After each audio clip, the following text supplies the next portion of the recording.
suggest we go say hi to Xiangling first.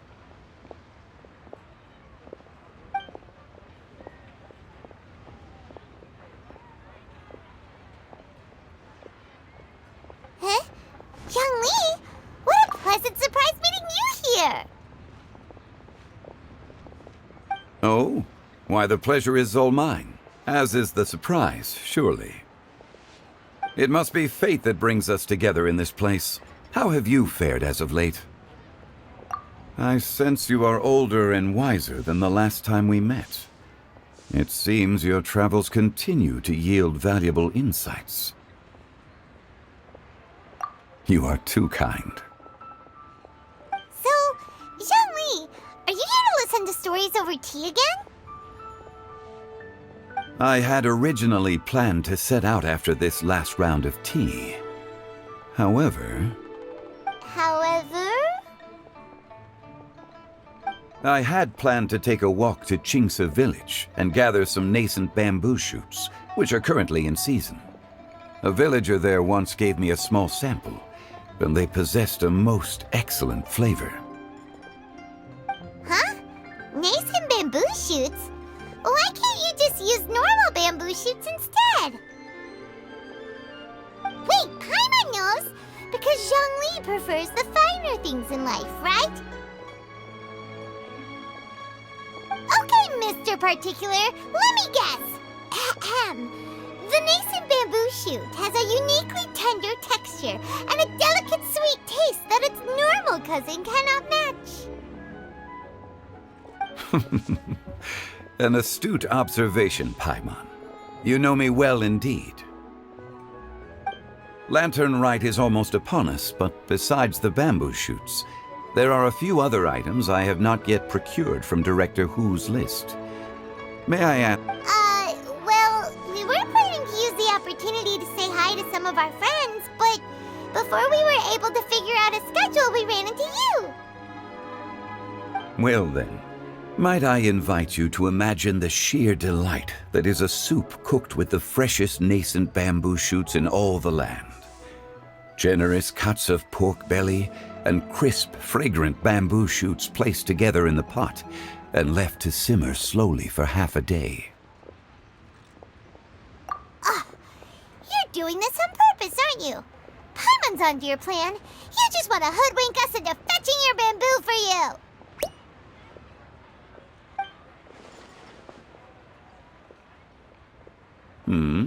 Why, I assure you, I would do no such thing. I merely wish to inform you of the freshest, most succulent and flavorful bamboo shoots one could ever hope to taste. Ugh. Let's go, Traveler. Paimon's taste buds can't take it anymore. Collecting a few bamboo shoots shouldn't take too long. Paimon has got to get her hands on some of that soup. Such fine specimens are indeed well worth the excursion. Very well. I shall leave the bamboo shoots to you. Should you have the good fortune to find some, please share them with me as well. See? Paimon knew he was just bamboozling us. However, there is no need to rush. The streets of Liu will be bustling with visitors and filled with all manner of celebrations during the festive period. By all means, go wherever your interests lead you. The nascent bamboo shoots would be but a wonderful final touch to a most exceptional feast. What an honor it would be to savor them in the company of friends. We're heading out. Enjoy your walk, Youngly. Take care now, you two.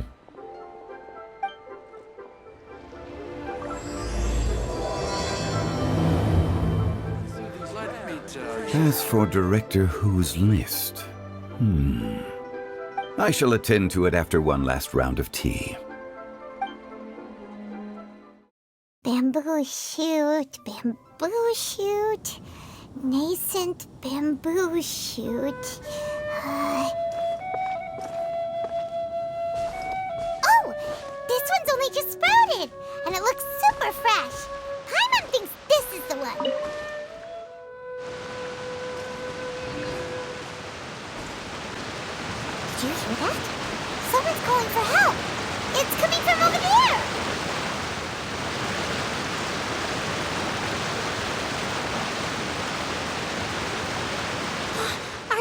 okay? Did any water go down the wrong pipe?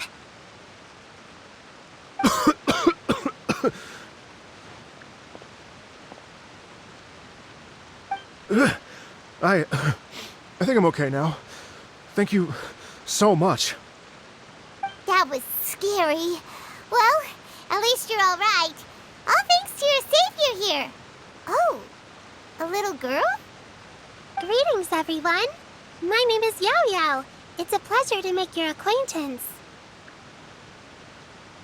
Whoa, she's so well-mannered. My name's Paimon, and this is the Traveler.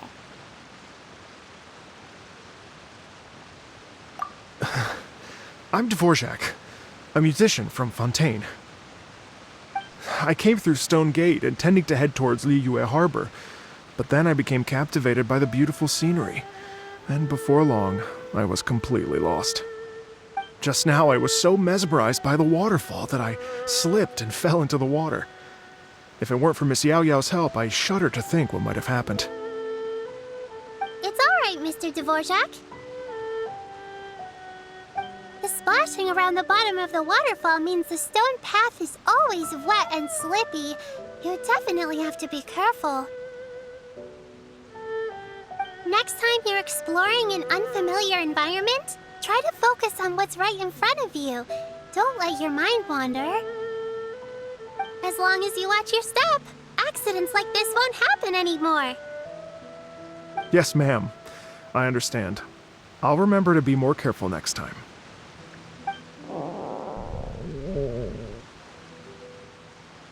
Oh, are you hungry, sir? Oh, I'll be fine. Please, sir, it's quite all right. I was born and raised here in Liyue. It's only natural for me to extend my hospitality to any guests who are passing through. I expect you still have quite a long journey ahead of you. It's very important to keep your energy levels up. I still have some lotus flower crisps left in my backpack. Why don't we split them between the four of us? Aw, what a thoughtful kid! She even has some for Paimon! You're welcome.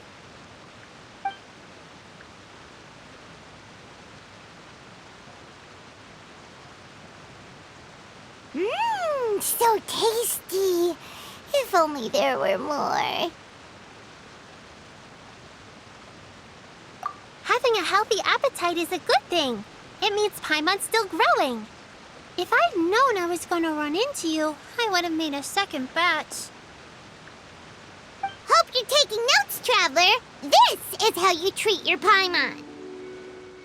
What do you think, sir? Are Liyue's snacks to your taste? I wonder if they're not sweet enough. No, they're perfect. When I was traveling through Mondstadt, I had a chance to try one of their moon pies. It had a meat filling, unlike these crisps. But apart from that, it seems like they follow a similar cooking process. Both are delicious in their own way. As for Fontaine's cooking, though, it's been a long time since I've had a taste of home. Sounds like you spend a lot of time on the road, huh? I do. It's part of my job. I'm one of the main organizers of the Iridescence Tour.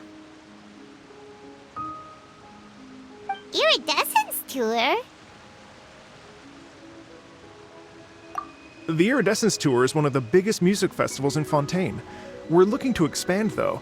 Our aim is to hold a festival in every nation. At least, all the main organizers share this goal. Unfortunately, it's a long story, so I'll spare you the details. But anyway, so the main reason I'm traveling all around Tavad is to promote our music festivals. But I have some personal reasons, too. Well, what are they? Just tell us already. Let me see. Well, to explain it in full, I'd have to start with a story from my ancestors. I don't want to take up too much of your time. Oh, I love listening to stories. We want to hear it too. Okay, then I'll start from the beginning. The story goes that my ancestor, who was also a traveler, once slipped and fell into a lake during his travels. As he was sinking and gasping for breath, he heard a wondrous tune in the air. They say it was the most beautiful, moving melody he had ever heard. Even in that life and death moment, the ethereal music seized his full attention and almost made him forget the fact that he was drowning. When he finally came to, he found that he had already been brought ashore. Not too far from him stood an unfamiliar woman with an almost divine aura. Once she saw that he was no longer in danger, she left without a word. My ancestor tried to run after her to give his thanks, but although a mere dozen paces separated them, no matter how quickly he gave chase, he drew no closer and remained a dozen paces behind. In the end, all he could do was to bow in thanks to the woman as he watched her walk away towards the rivers and mountains in the distance, before at last he turned around and made his way home. Once he returned to Fontaine, he began to learn an instrument so that he could spread his story far and wide, just like the bards. After generations of retelling, embellishing, and dramatizing, people have come to think of that lady as something like a fairy. The story's become something of a local legend in Fontaine. It's called the Lady Overlooking the Lake. People now say that if you go down to the lakeside and play an instrument, so long as you play a pleasing melody, you will hear a fairy lady who is hiding out of sight, playing along with you. Wow! Well, yes. As it stands now, it's become a touch too romantic and detached from reality. But I understand the original story and its historical grounding better than anyone else. I wanted to find out the truth of this tale, so I decided to retrace my ancestors' steps and search for that lady's modern-day descendants. Of course, there's no way of knowing where my ancestor fell into the lake all those years ago, so I always knew that the search would be akin to looking for a needle in a haystack. I've spent many years on the road now, and I'm nowhere near as fit as I was in my youth. The wish that I've spent half my life chasing after has now become something of an obsession. Well, I haven't lived half of my life yet, but still, I understand how you must feel. Paimon too! It's like... imagine if you saved the center of a lotus flower crisp, which is the best part, by the way, because you wanted to eat it another day, but then suddenly, sploosh! It falls into the water, never to be seen again! Paimon would definitely remember that for the rest of her life. There's no need to feel sorry for me. I've made some progress over the years. For example, I've concluded that the story must have taken place in Liyue. Oh, so you finally found a lead? Yes, in fact, that's an intriguing story in and of itself. I'd always known that Mondstadt is the city of song and freedom, but more recently, I heard that the Anemo Archon returned to Mondstadt for a festival in the fall, and learned that he himself is a patron deity of music. So I prayed for the Anemo Archon's guidance in the Mondstadt Cathedral, and as soon as I set foot back outside the front gate, I noticed a cluster of leaves being blown in the wind further and further west, towards Stone Gate. A friendly local told me that this meant the wind was guiding me in the direction of Liyue, so I followed their advice and made my way here. Right? You get it. I knew I'd find someone that agrees with me eventually. Are you sure? It sounds a bit too much like one of those fake legends told by those treasure hoarder guys to scam gullible grannies from Jingsa Village. Rex Lapis has returned to the world. Just give me some incense and a little more towards the travel fees, and I will pass your gift on to the Lord of Geo and ask him to keep you and your family safe and well, and so on and so on. Don't worry, Yao Yao. We have a lot of experience with deciphering omens and stuff. And anyway, you only got scammed if you handed over more of, right? Actually, to express my gratitude, I did spend rather a lot of more on several bottles of fine wine, which I left at the Statues of the Seven along the way. Oh dear. Well, how about this, ladies and gentlemen? Why don't I bring you all to Yujing Terrace to see Miss Ganyu? I don't know very many people, so I can't help you out much. But Miss Ganyu and the Qixing know just about everything. If you've been scammed, they'll help you get your Mora back. And if the wind was telling the truth, and you want to keep looking for that lady's family, they'll be the best people to ask. But you've already helped me so much. Well, I was going to take some new medicinal herbs and plants I picked to Miss Ganyu anyway, so it's no trouble at all. You know what? It's been a minute since we saw Ganyu too. It should be nice to pay her a visit before Lantern, right? All right, well, my sincere thanks to you all. I will never forget your kindness. Okay, everyone. Please follow me. I'll be your guide. Remember to watch where you're going, okay? Uh-oh. Paimon's out of a job. Oh well. Paimon will just be a cheerleader instead.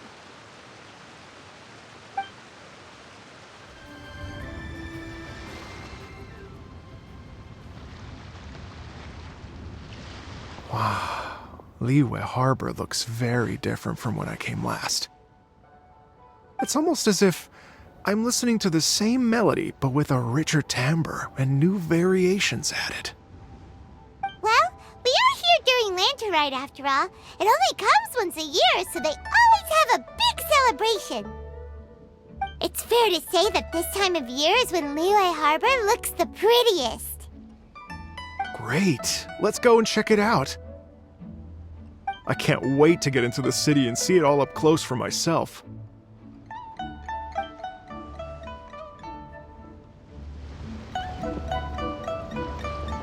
The streets are breathtaking. Smiles and laughter everywhere I look. It's contagious.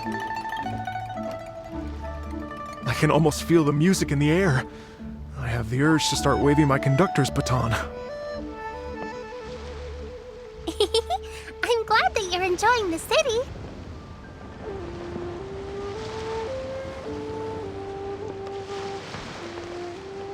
Well, hey, everyone! Fancy meeting you all here. What a nice surprise.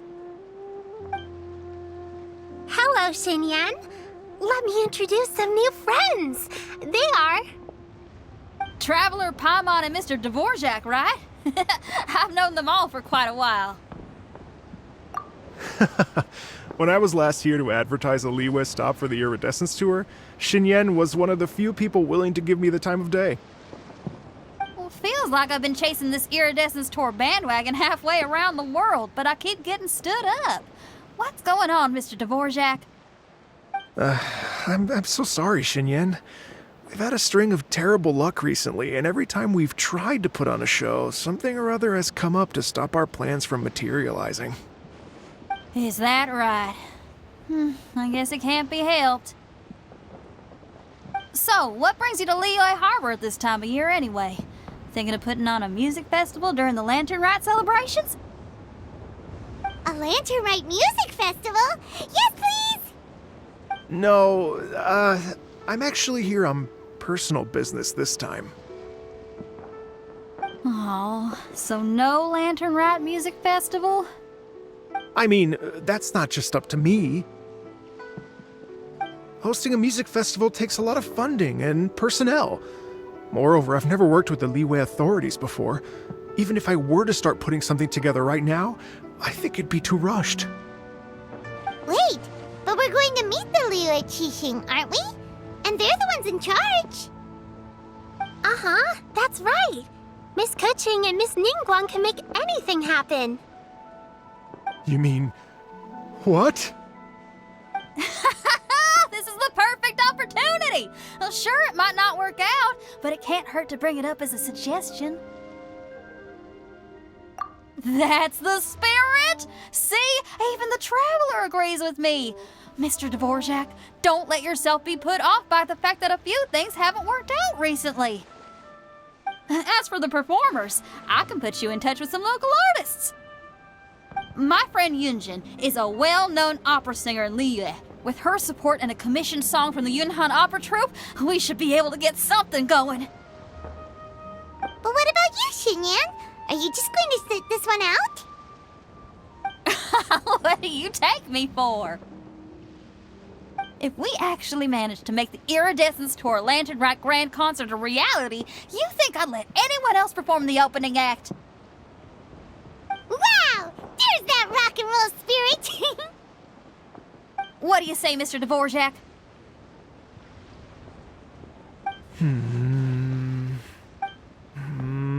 Okay.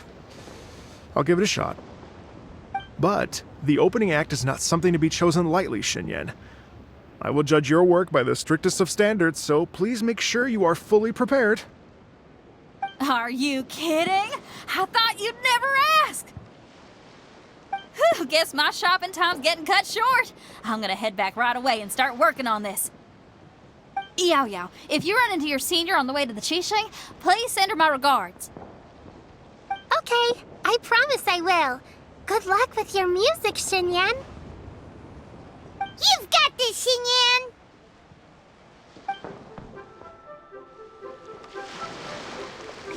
So about the senior of yours Xinyan mentioned just now, is that anyone we know? Yes, it's Xiangling. She's mentioned you two before. Xiangling's always thinking about cooking. Whenever she gets scrapes or burns, she just leaves them to heal by themselves. She definitely needs someone around her to look after her. I know you must have looked out for her a lot too in the time you've known her, so thank you for that.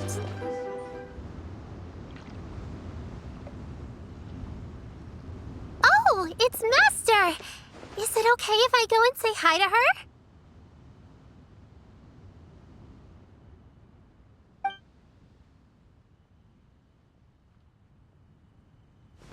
Oh, calm down now, dear. I'm not about to run off anywhere. I'm not a bundle of energy like you. I haven't seen you in days, Master! I've missed you.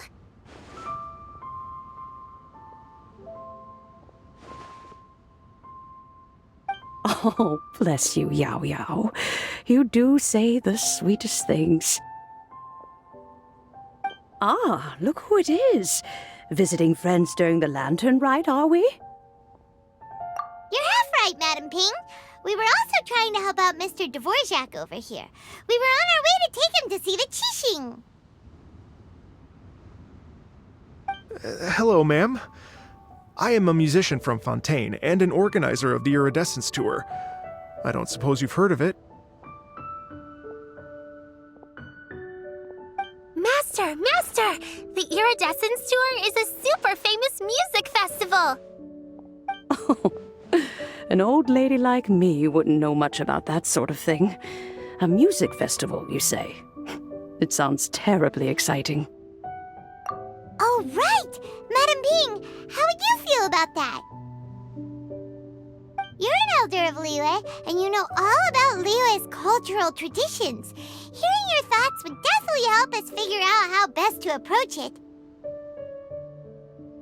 For example, do you think it might be a bit too modern, or is there any other issue? Why, not at all. Music pays homage to history and culture, and it can also be a bridge between different civilizations. Times change, and the music enjoyed by the youngsters of today is no doubt very different from the tunes I was accustomed to in my youth. Nevertheless, all fine things in life can be appreciated. And so, I look forward to it immensely. Hear, hear. I do believe that, my own dear grandmother aside, you are the wisest old lady I've ever met. goodness gracious. You're all being suspiciously sweet today. Yao Yao, whatever have you been feeding them? Master, you're in such a great mood today. You're even cracking jokes with the rest of us. Oh, well, I'm sure you must have plenty to be getting on with. Yes? Run along now. Don't let me hold you up. Thanks, Madam Ping. We'll see you again soon. You mustn't be afraid to try new things. If you never try, you'll never know. With your contribution, I'm sure this year's lantern rite will be a most spectacular one.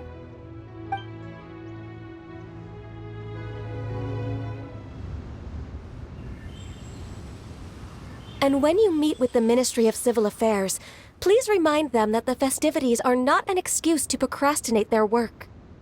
Understood, Miss Ganyu. I'll take my leave now. Ganyu! What brings you here, Yao Yao? I've brought all the medicine you asked me to pick for you. Oh, and here's a pack of sweet flower seeds as well.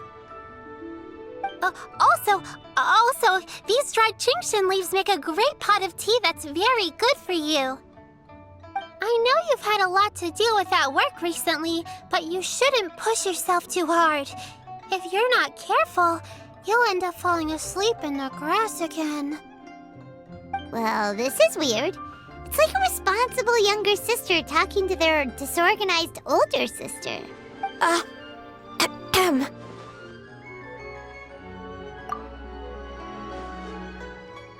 Thank you, but Paimon's criticism is quite valid.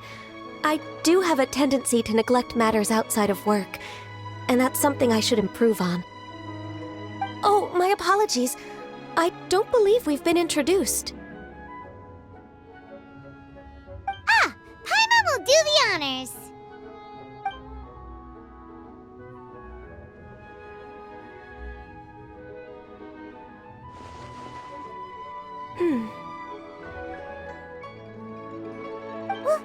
What's wrong?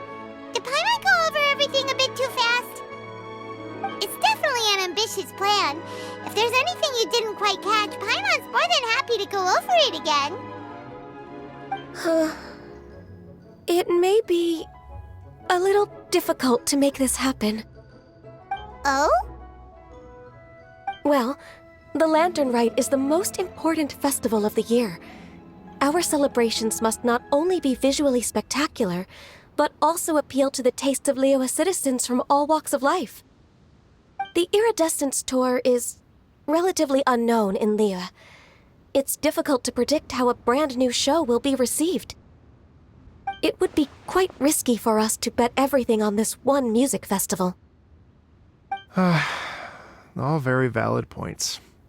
I completely understand. Therefore, we will not replace or cancel any of our pre-existing program. However, I will submit a proposal requesting to put the Iridescence Tour special performance as the final act of this year's festivities. Some live music will certainly add to the festive atmosphere on the night of the Lantern Rite. As for the venue, let's reserve a space at the docks. Yes, my thoughts precisely. Now I just need to take some time to give this proposal some polish. As long as I clearly lay out the pros and cons, and highlight the key points of the proposal, given that Ping and the Traveler have both given the idea their blessing, I'm confident that Qixing will be sure to give it serious consideration.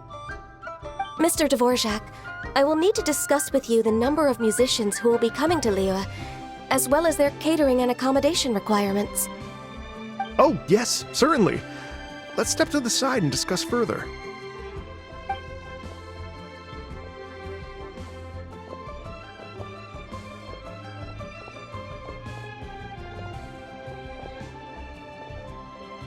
As soon as there's work to do, Ganyu's as diligent as ever. I couldn't agree more. Master once said that everyone has things that they are good at and things that they are less good at. So, with that in mind, Ganyu shouldn't feel compelled to become perfect at absolutely everything. I'm good at taking care of people, so that can be left to me. Wow. Hey, Yo-Yo, can you take care of Paimon too? Paimon's getting hungry again. I'm afraid my backpack's empty now, but if you let me know what you like, I can bring you some of your favorite dishes next time we meet. Apart from lotus flower crisps, what else do you like? Anything sweet, and anything that's made from slimes.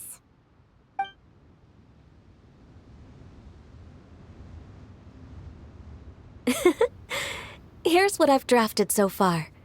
Anything else you want to add? No, this is excellent. I'm racking my brains, but I don't think you've missed a single thing. Perfect. Then we'll leave it as is. I'll go make an official copy. Oh, perfect timing. We were just wrapping up our discussion here. Not at all. Every second counts for a complex proposal such as this. I will inform the Qixing of this development immediately. Please give me a moment to pass on the message. Yao Yao, thank you for bringing my herbs. I will make sure to take them. Remember to make tea from them first, Ganyu. You mustn't just chew them raw. I will. Okay, I should be getting back. If Yao-Yao stays out for too long, Mom and Dad will be worried sick. Everyone, I'm sure that the music festival will go off without a hitch, so don't worry.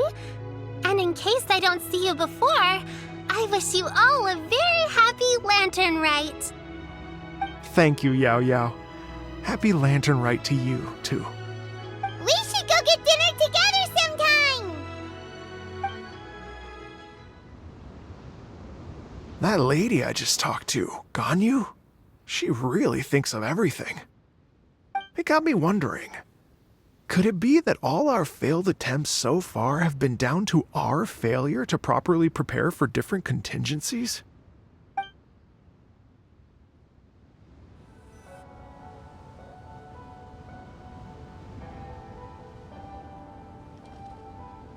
Greetings, Traveler, Paimon, and Mr. Dvorak. Call me Kuching.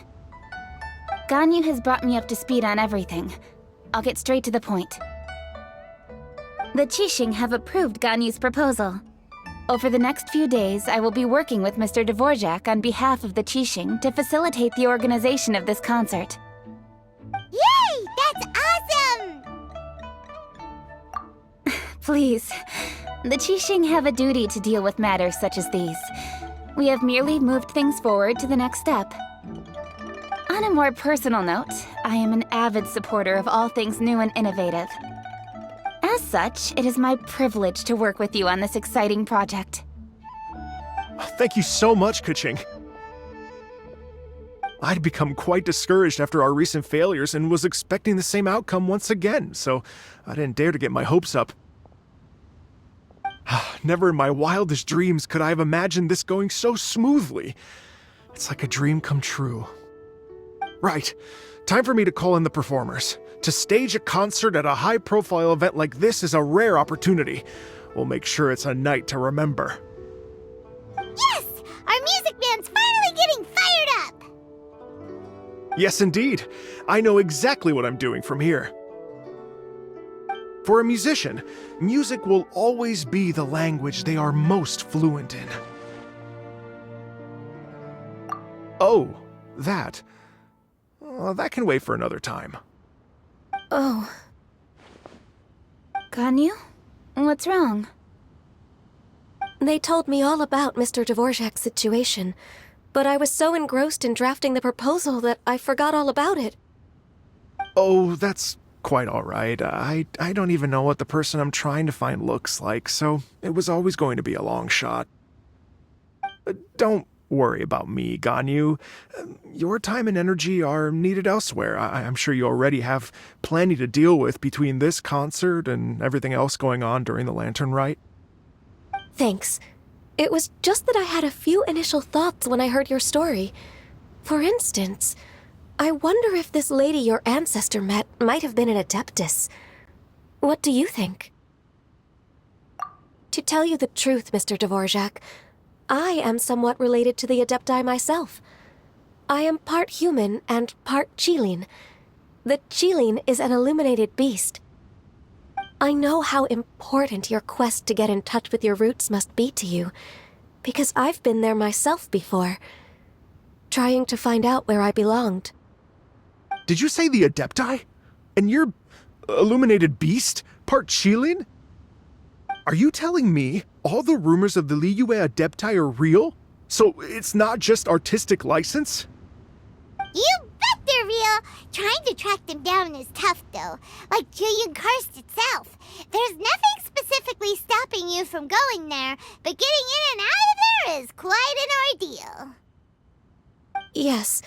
Anyway, if you're looking to uncover a lost melody or shine light on a forgotten aspect of Liyue's cultural history, I'm probably not the best person to ask. But if it's a person you're looking for, then I just might be able to help. I see. I think I understand the situation now. In that case, Ganyu, shall we divide the work between us? Yes, that was also my thought. Great. So Mr. Dvorak and I will concentrate on things here in the city to make sure the concert goes according to plan. In the meantime, Ganyu will reach out to our network and try to find the person he's looking for. How's your workload at the moment? Will you be able to make time? I can probably get through everything in 2 days, as long as I don't sleep. Wait, what do you mean as long as I don't sleep? Even for someone with illuminated beast blood in their veins, working for such an extended period without a break will take its toll on your health. Somehow that does not sound persuasive coming from Kuching. Be it but 3 moons from the start, he who returns is not he that departs. Even I know the importance of maintaining a healthy work-life balance. In that case, 3 days. All right, I can work with that. If you have the time, would you join me for this search? You're well known to many of the Adepti and respected among the people. I'll feel much more at ease with your company. Okay, then let's meet back here in 3 days. Watch this space, Mr. Dvorak. We'll get to the bottom of this. You're all so helpful and kind. I just... Just think, imagine if we found the Adeptus lady, or one of her descendants, and got them to come to the performance. Wouldn't that be amazing? It'd be such a happy reunion, and that's exactly what this festival's all about. You're right. Okay, I'm gonna pull out all the stops to make this lantern rite a true extravaganza. We should probably get going. Mr. Dvorak, could you come with me to confirm the site? Ooh, we're coming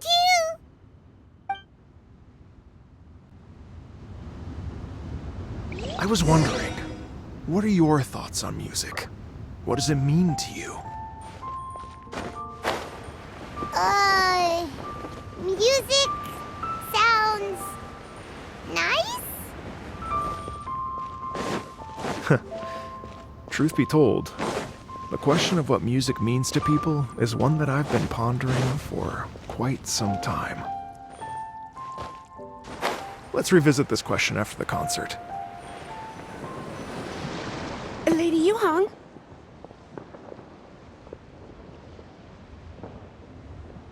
Baiwen, what is it?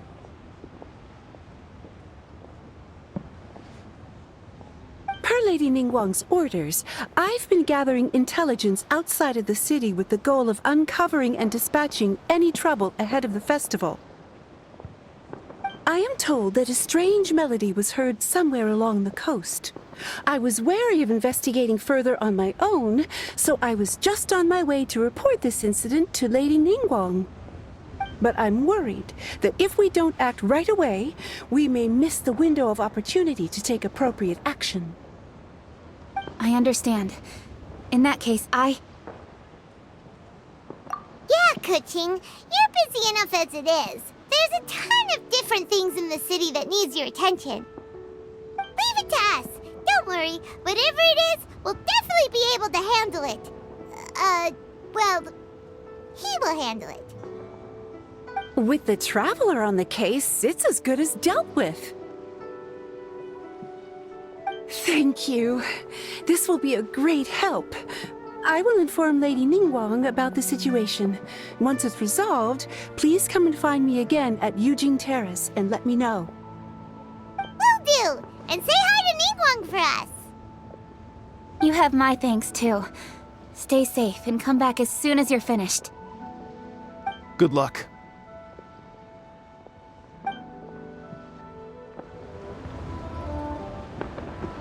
She said she'll reach out to the Yunhan Opera Troupe? Huh, I see. Then I'll arrange for a rehearsal venue and accommodation as soon as possible. Everything should be ready tonight. Many thanks, Keqing. You know, I once heard someone from Liyue describe a person as swift as lightning and agile as the wind. At the time, I thought it was a curious expression, and I had a hard time piecing together a mental image of such a person. But now, having seen Keqing in action, I honestly can't think of any other way to describe it. It's such a vivid and expressive phrase, a testament to the richness of Liyue's culture. You're too kind, Mr. Dvorak.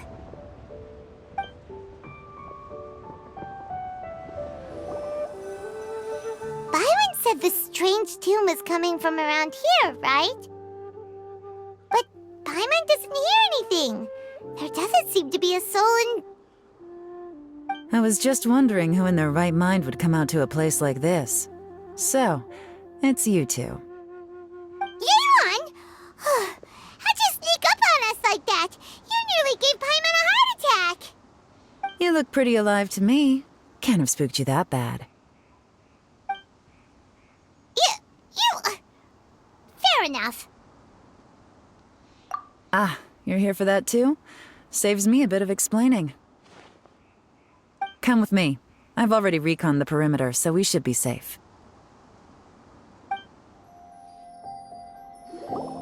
The doors and the windows are all fine, so there definitely wasn't a break-in.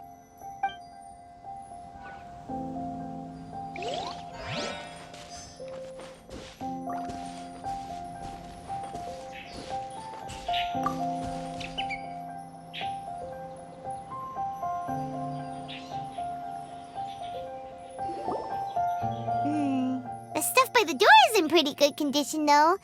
It can't have been too long ago that someone was last living here.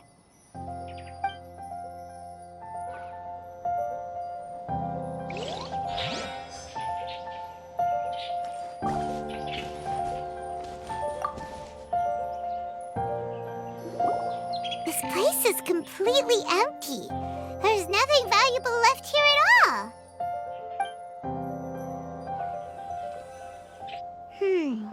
How strange. It looks like it's been looted, except for the fact that there's no sign of a struggle. The bad guys could have sneaked in while the owner was gone, but then how do you explain why the door and windows are intact? Seems you've done a pretty thorough inspection. So, any theories on what might have happened here? Yeon, you didn't hide some of the evidence from us on purpose, did you? Why would I make this more difficult for you? We're on the same side here. Okay, well... Paimon gives up then. Paimon's got nothing. What about you? Give up as well?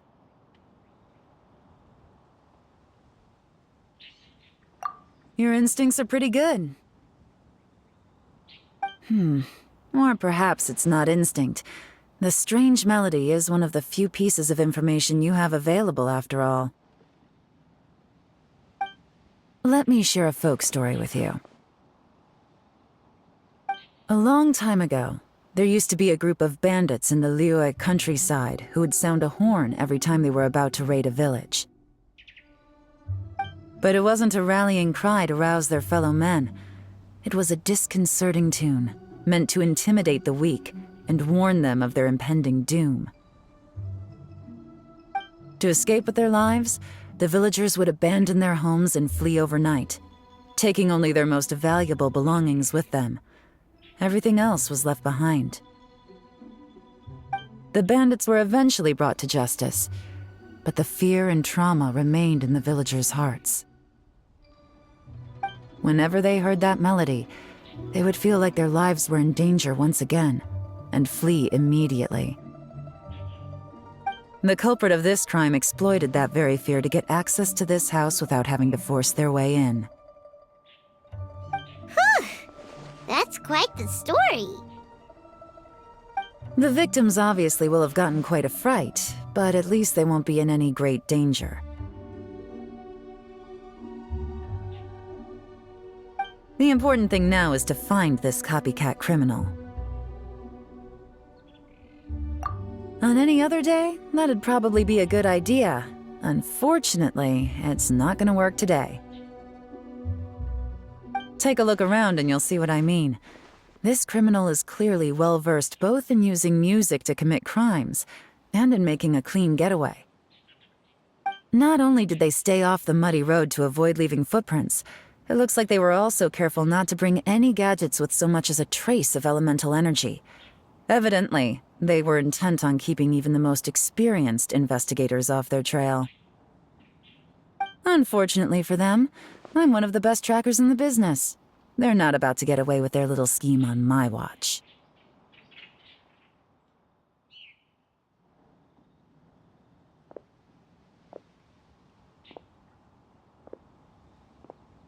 So basically, if we want to find the culprit, we just need to follow Yelan.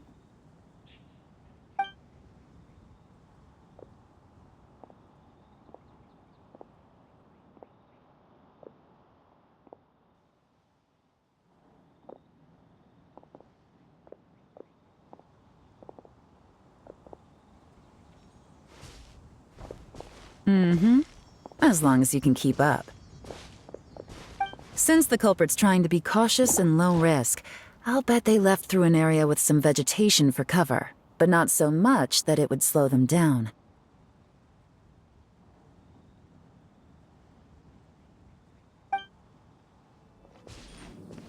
Here, look at this. These tracks are superficial, but they definitely didn't occur naturally. Something heavy was being dragged this way, meaning we're headed in the right direction. Their pace has increased. Normally, people carrying a heavy load slow down as their journey goes on and they start to tire. Whatever's motivating them to speed up must be psychological. For instance, reaching the home stretch. There they are! Look! A treasure hoarder tent! Ugh, not the treasure hoarders again! And so close to Lantern Ride, too! 'Tis not the season for their antics! Come on, let's round them up.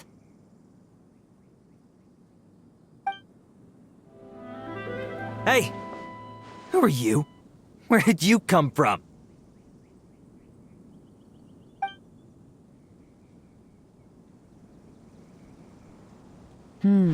The evidence is conclusive. Okay, confess and we'll go easy on you. My patience is running low, so why don't you do us both a favor, You kidding me? You think I'm scared of you?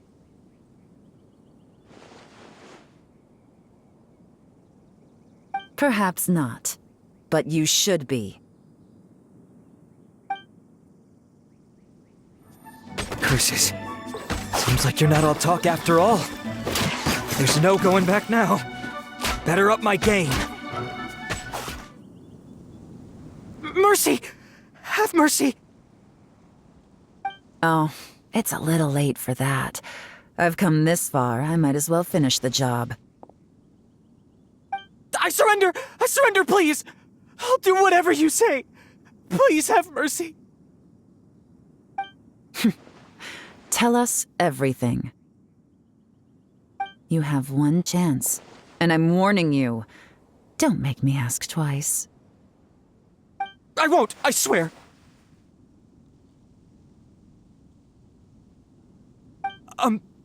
So Lantern Right's nearly here, and like a lot of people, I wanted to buy a few nice things. I know I'm with the treasure hoarders and everything, but I don't really have any kind of experience with robbing people and whatnot. So I don't have the guts to break into somebody's house. Wow, you're really going to complain to us about that? No, not at all. I'm just telling it how it is. Okay. Continue. I racked my brains trying to think of what I could do, and eventually, I remembered something from back when I was a kid. The bandits would blow their horn, and my grandma would grab us kids and run. I remember the tune, so I figured I'd try it for myself. I mean, just to see what would happen. At first, anyway, I seriously didn't expect that family to pack up and leave. But they did, and they just left all their stuff right there for the taking. It was too easy, I couldn't resist. It was completely wrong of me, I know that now. I'll return everything that I took. It's all still in perfect condition, and it'll be like it was never gone. Please, give me a chance, huh? Let me make it right. Give you a chance, huh? Sounds to me like you'd rather strike some kind of a deal than spend Lantern Right behind bars. Yes? Yes?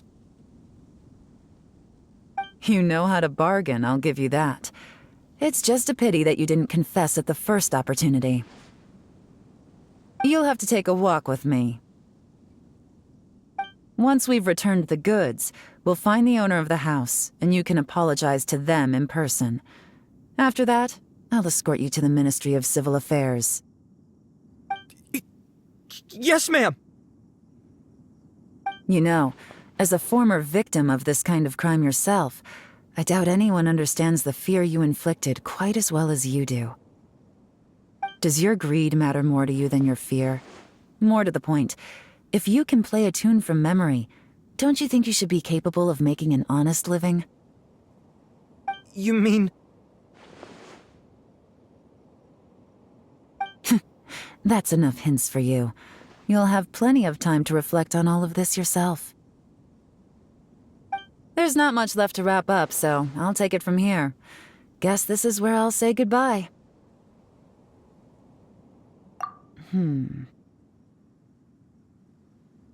What is it? Is there something else? I'm still not sure how you first got your hands on this information, so play it safe when you get back. Don't mention to anyone that you ran into me out here.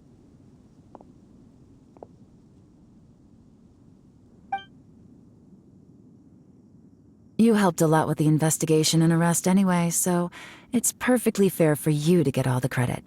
Just take it. It works better for me, too. See you when I see you, and happy Lantern Right.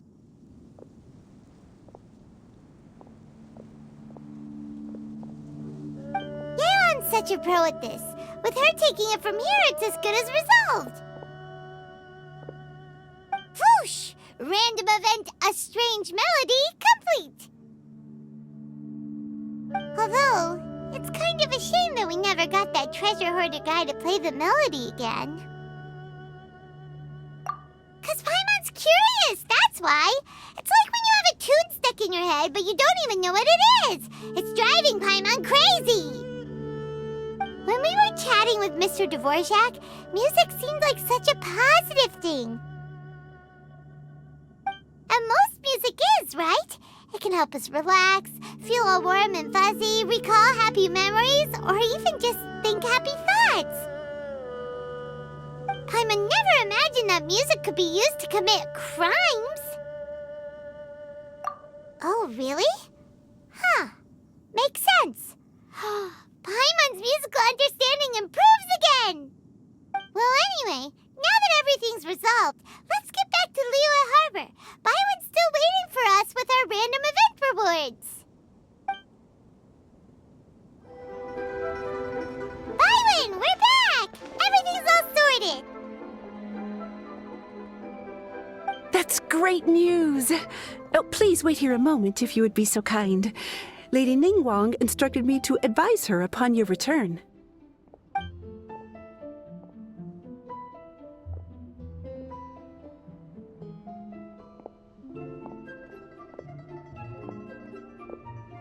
My greetings to both of you. Long time no see. No need to be so formal with us, Ningguang. We've known each other for a long time now. You must be super busy with all the preparations for Lantern Rite. Don't mind us. On the contrary, I think it is those that I have known longest to whom I should extend the greatest courtesies.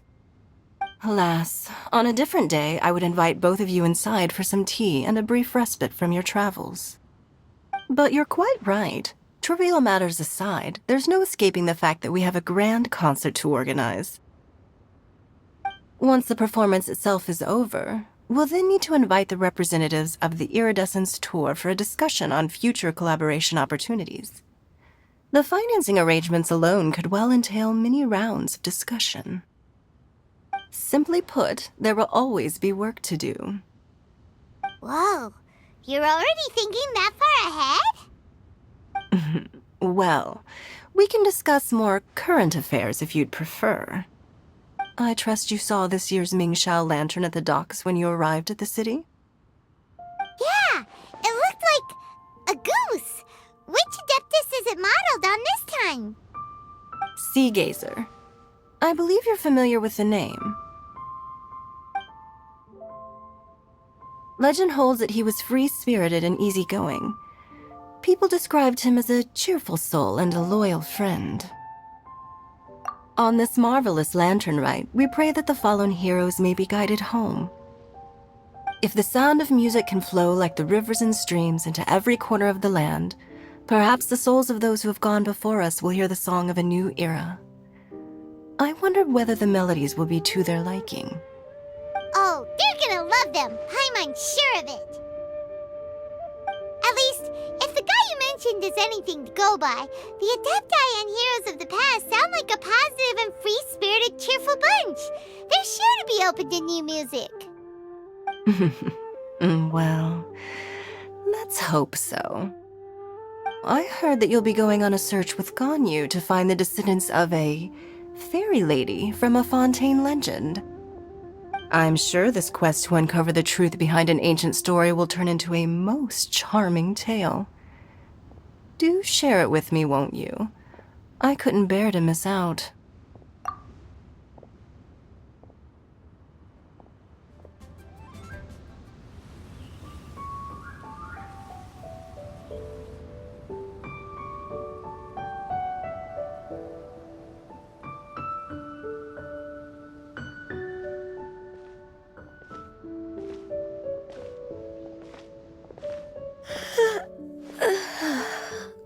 Greetings, Traveler and Paimon.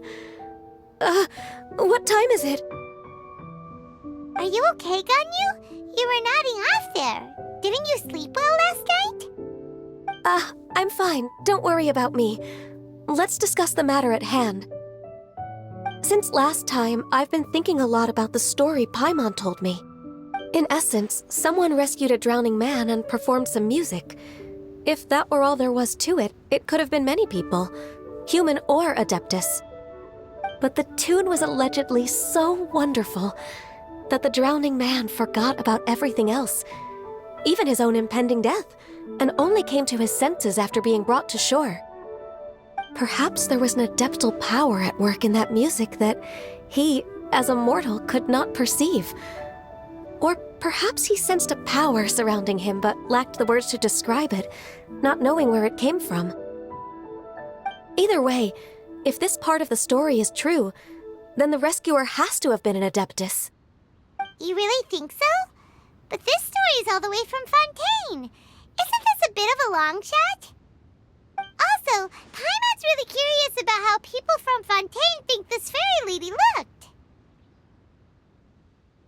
Ooh, like a crystal fly's wings? That would be pretty cool. But Paimon definitely can't imagine any of the Adepti looking like that. Actually, Ganyu, if you had to save a drowning person, how would you go about it? Huh? Me? Well, I'd get them to the shore, and then I'd probably hide behind a tree and watch them for a while. Once I was sure that they were going to be okay, I'd slip away without a sound. Got it. So basically, Ganyu's the type of person who doesn't like taking credit for her good deeds. No, it's not like that. I'm just not very good at explaining things.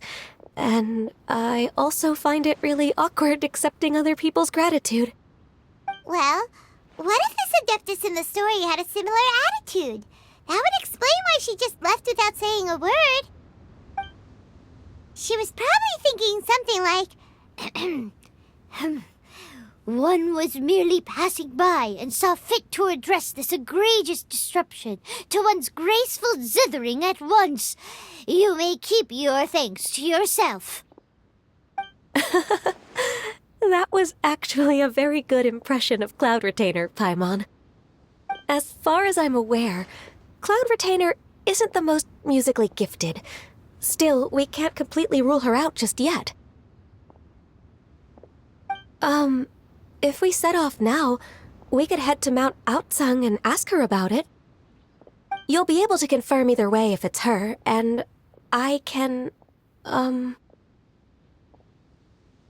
been in Lea Harbor for so long now that I'm just not as familiar with the Adepti anymore.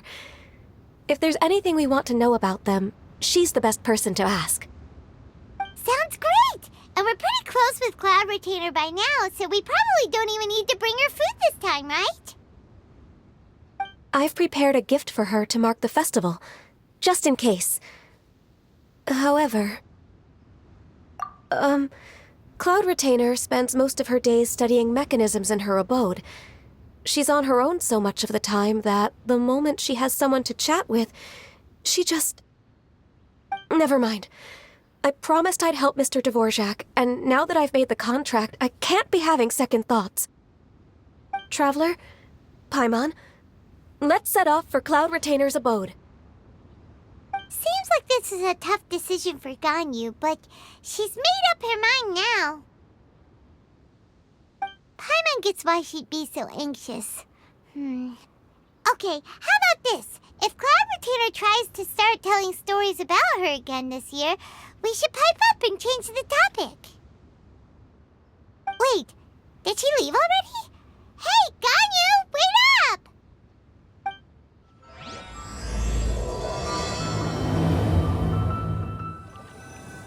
Whew. Paimon's so tired from trying to keep up. Don't either of you need to take any breaks?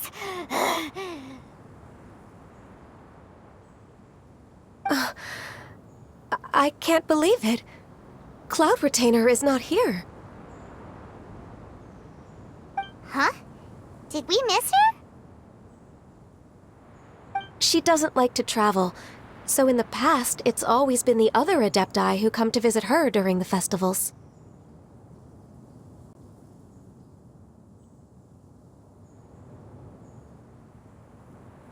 Somehow Paimon doubts that anything could cause serious trouble for her. True. Now that I think about it, Cloud Retainer would be quite capable of taking care of anything on her own. There's no need to worry about her. Since she's not here, I guess the next step is to check all the other Adepti abodes, one by one. Uh-oh. Will it involve a lot more traveling?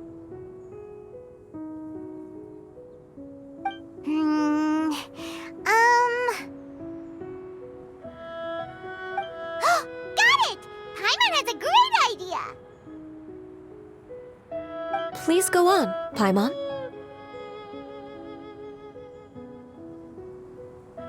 Our goal here is to find the Adeptus that helped Dvorak's ancestor, right? We can't hear any music right now, but if she's really as nice as the story suggests, she'd definitely come to help anyone who was drowning, right? Yes, I think that's fair to say.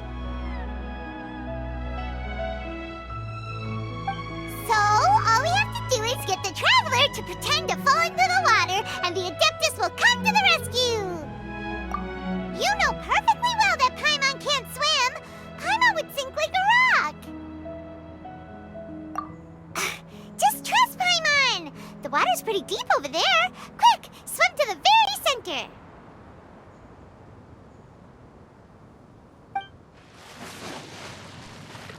Help! Help! Someone's drowning! If only there was a kind-hearted Adeptus here to save us! Oh no! Whatever will a Paimon do?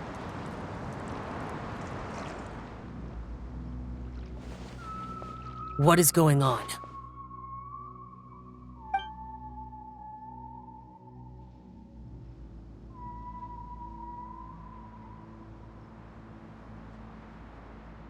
How do you feel right now?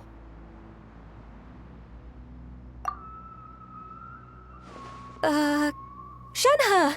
And the Conqueror of Demons!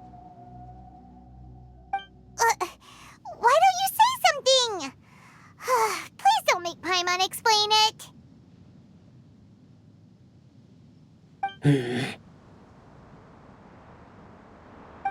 Okay, fine. Paimon will explain.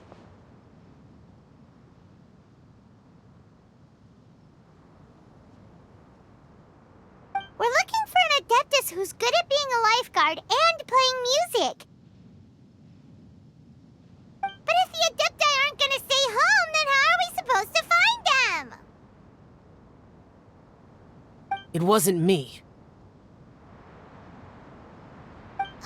Yeah, so this Adeptus is most likely a woman.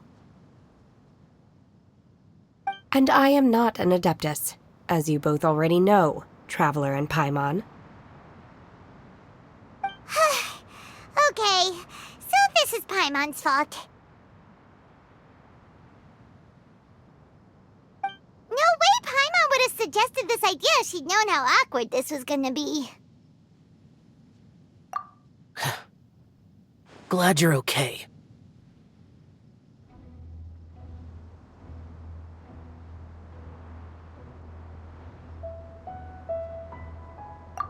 As far as I know, the one you seek is no Yaksha. And one last thing. Your actions here caused others a great deal of worry. Do not repeat them again in the future.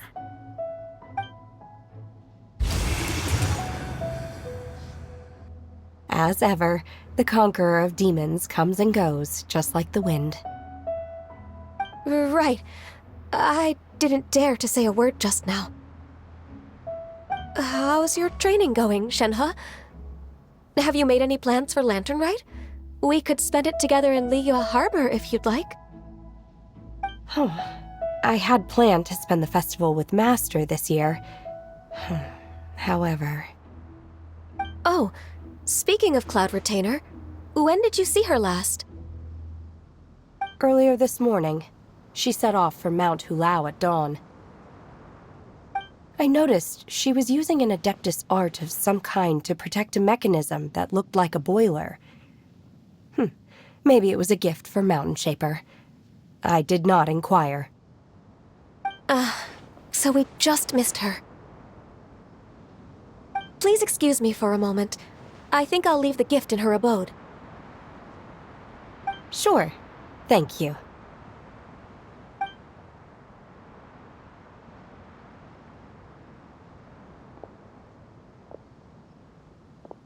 It sounds like Ganyu and Shenhe have gotten a lot closer recently. Yes. During the summer and winter, I continue to train with Master.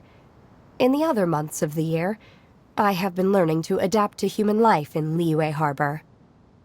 Ganyu arranged accommodations for me in the city, and also recommended several work positions for me. But when I try to blend in by referring to her as Miss Ganyu or Lady Ganyu, like the others, she says I'm... Sometimes I'm supposed to copy other people, sometimes I'm not. It's a little difficult to keep track of everything. Oh, is that what it is? Noted. So, you came looking for Master today because you wanted to ask her about the Mystery Adeptus. Is that right? Yep. Oh, speaking of that, have you ever heard any music while out training in the mountains? Music? What is that? It's a kind of a happy or relaxing sound, or a nerve-wracking sound, or even a terrifying one.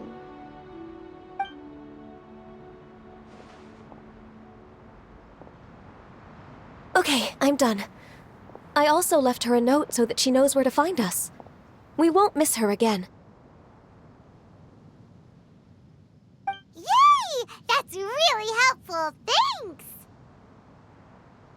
We were just talking about this thing called music, and based on Paimon's description, I do believe I hear it every day. Please follow me. Oh, really? Great, let's go!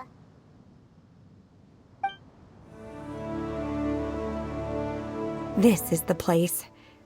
I enjoy training here to the sound of music.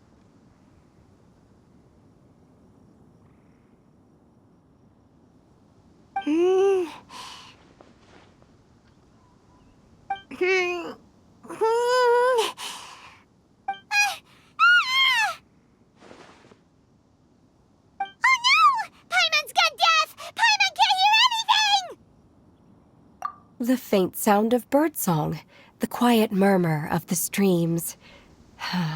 These are relaxing sounds. Are they not the music of which you speak? Oh, Paimon wasn't quite done with the description.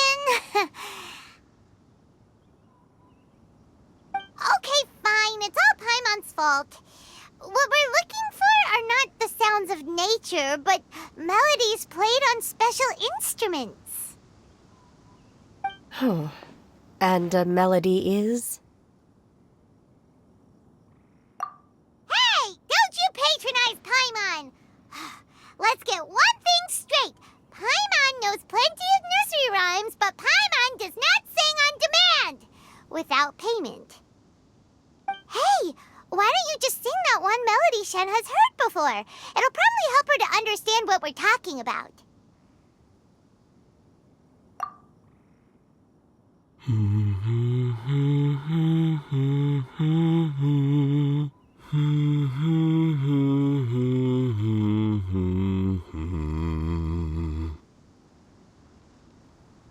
Oh, was that from the opera that Yunjin sang? That was a melody, and melodies can be called music. It felt like I was transported back to the past. In my mind's eye, I could see the Zhao lanterns lighting up the night sky again. We're all there, raising our glasses and drinking to our heart's content on the Jade Chamber. As I watched Yunjin's performance, I felt a warm sensation in my heart. And as the drink reached my stomach, it went from warm to hot. When you hummed that melody just now, feelings from a whole year ago came right back to me, as strong as they were on that day. So that's the power of music. Wow, Shenhe. That was so deep! Music definitely has the power to bring up memories.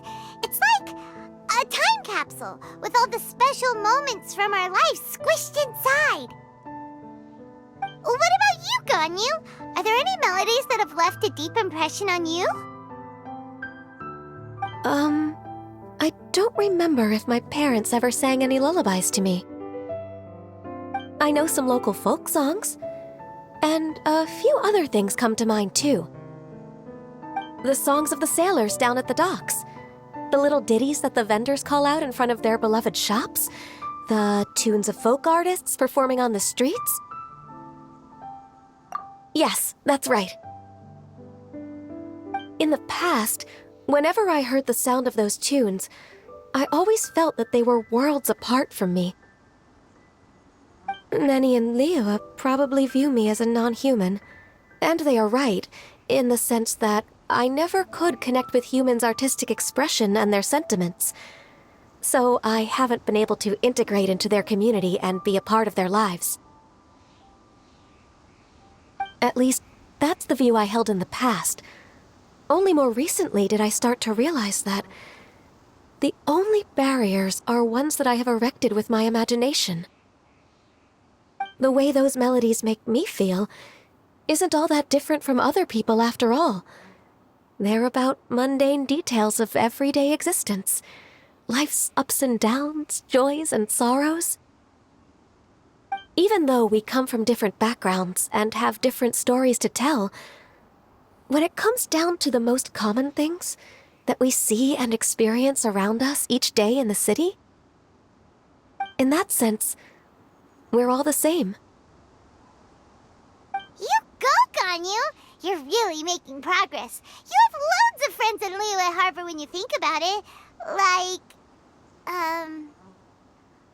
okay, maybe some are more like coworkers and bosses, but at the very least, Kuching and Shenna are your friends now, right? Yes, I am. Technically speaking, we should refer to each other by the conventional forms of address used among fellow disciples. But now that I know what constitutes a friendship, I do believe we are more friends than co-disciples. Thank you, everyone.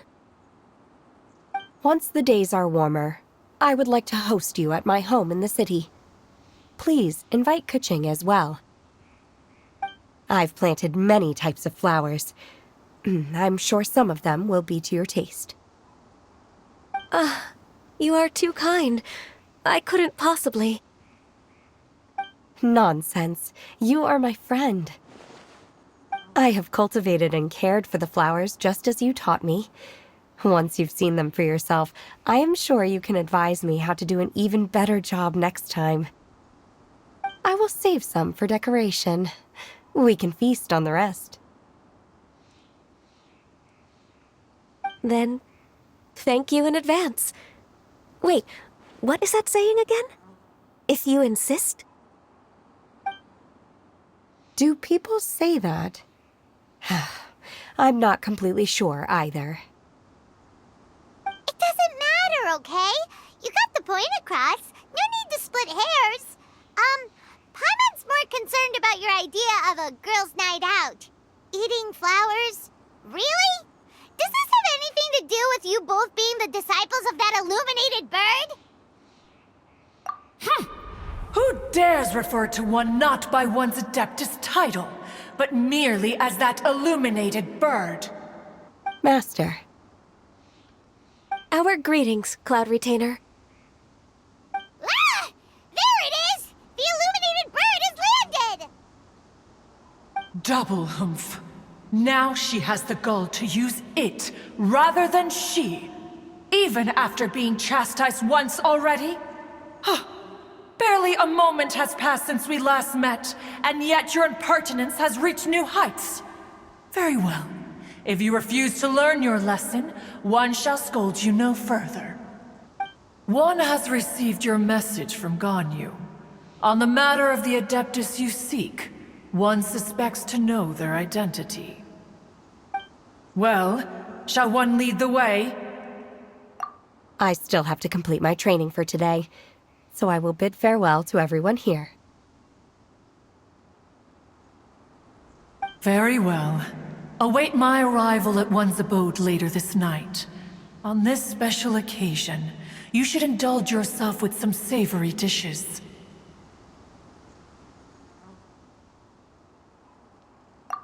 If you want to release a Shao Lantern, come and find us anytime. Thank you, everyone. Happy Lantern Rite to you too.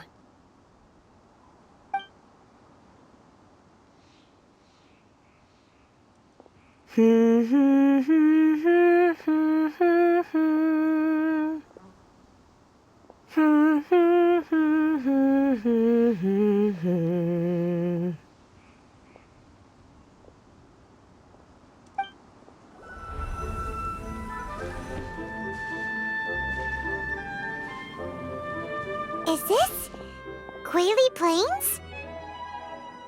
Cloud Retainer, why did you bring us here? Ganyu is of course familiar with the name Guizhong, but have you ever heard of her? Guizhong is another name of Agentis, the god of dust. She was extroverted in nature and adored social gatherings and inventions alike. Long ago, this region was yet a prosperous assembly. Guizhong often invited her friends to visit her home, reserving for us seats around the largest stone table. Sea Gazer would always bring out his latest treasure and place it upon the table. He could be quite the braggart.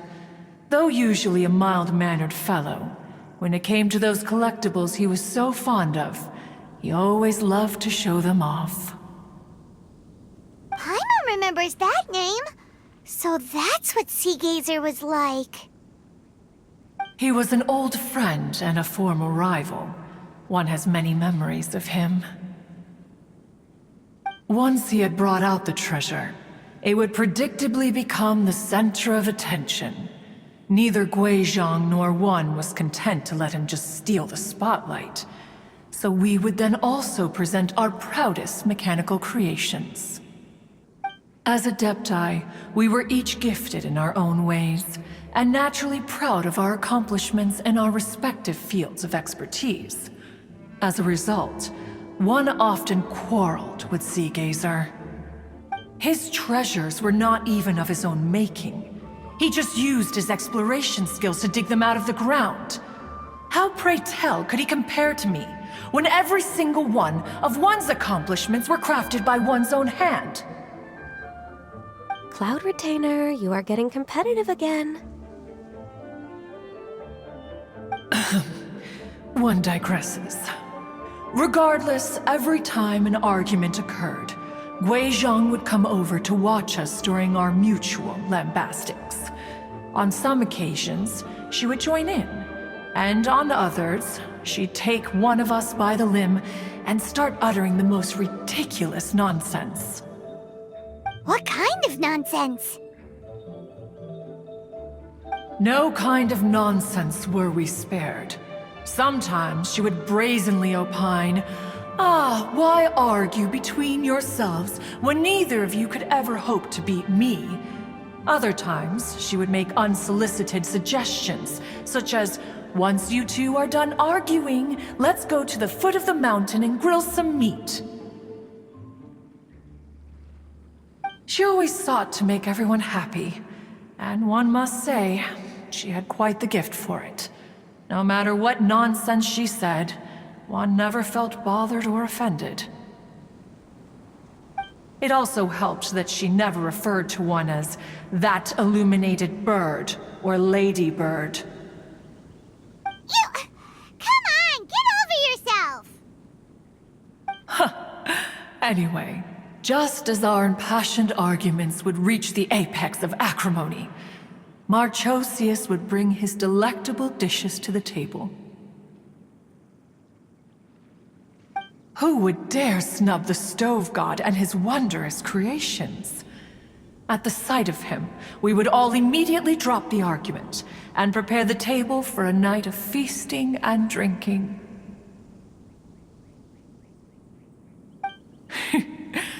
Back then, one was always bothered by how the cups Rex Lapis brought were always too square for one's taste.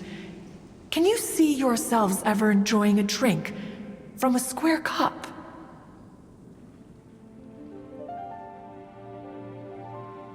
Then you are most tolerant, but that is its own virtue. Even one could never find fault with Marchosius's cooking. As we ate, Guizhong would continue to find topics for conversation, filling the table with humor and laughter. Each of those old fossils had their character flaws and points of obstinacy. So why was it that whenever we dined together, we always had a marvelous time? We would drink together from a spot high in the mountains until the moon set and the sun rose, and only then would the banquet finally come to an end. Streetwood Rambler would often remain to admire the flowers with Guizhong before returning to her own abode. The glaze lilies were far more abundant back then. Entire fields of them would appear to the eye as a veritable sea of flowers. Streetward Rambler? That would be Ping. You probably know her as Madam Ping. Oh, okay. Wait, this is a lovely story and everything, but didn't we come here to find that Adeptus from Mr. Dvorak's story? Or are you saying that it was Guizhong? Didn't she, already, Alas, long has one avoided this place for precisely that reason. The sights here are a reminder of a time long gone, and evoke much sorrow. One should have guessed that you would disrupt one's poignant moment of mourning with your incessant questioning. No matter, one will share the whole story with you now.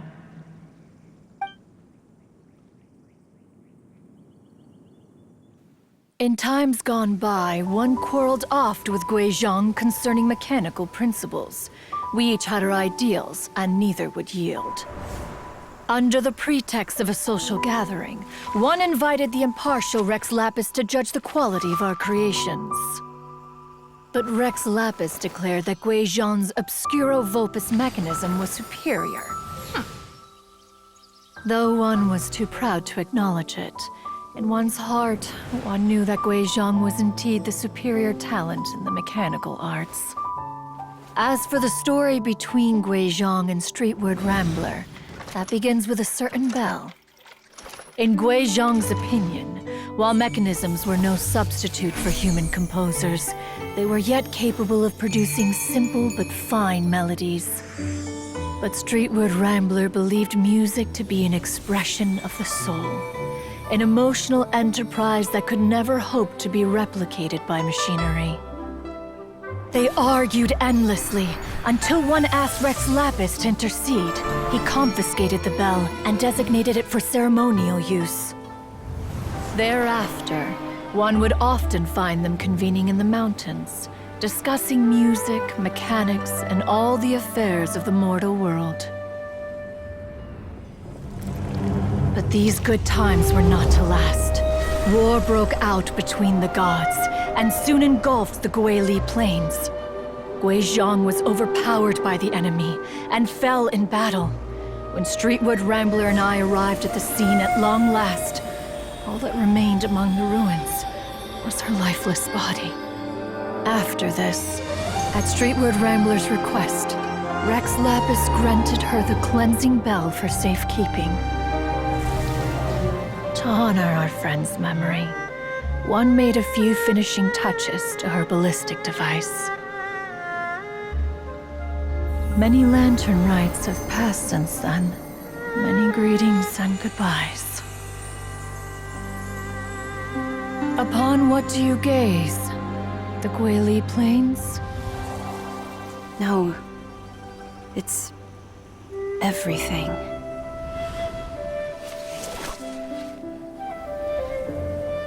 We think of human life as like a lantern that's lit one minute and extinguished the next. But are we Adepti so different? Perhaps as dust settles after a storm, we too must one day return to the world below. One has always been austere and private by nature, and has never relished socializing. One's dealings with Guizhong were born out of discussions on the discipline of mechanics. What? You have loads of friends, and you seem pretty chatty. Just because one is not ignorant of social graces does not mean one is fond of them. One is perfectly capable of partaking in conversation despite being introverted. But in the end, one is nothing like Streetward Rambler. She is dauntless but thoughtful, not to mention eloquent and wise. Moreover, her friendship with Guizhong was far greater than one's own. Back when they were rivals, they would often compete against one another in the realm of musical composition. That cleansing bell was one of Guizhong's proudest works, having the ability to both compose and perform. Wait, that's weird. Didn't Madame Ping say she pestered an old friend for that bell? And she also said something about being a vain beauty when she was young or something. Streetward Rambler, a vain beauty. My foot.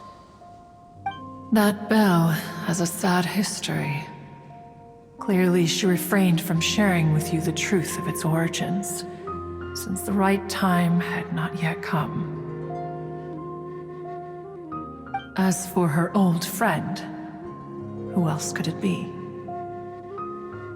As soon as Streetward Rambler heard that a certain Zhang Li wished to borrow the bell, she realized that the man was none other than Rex Lapis, and that he had made an enormous decision.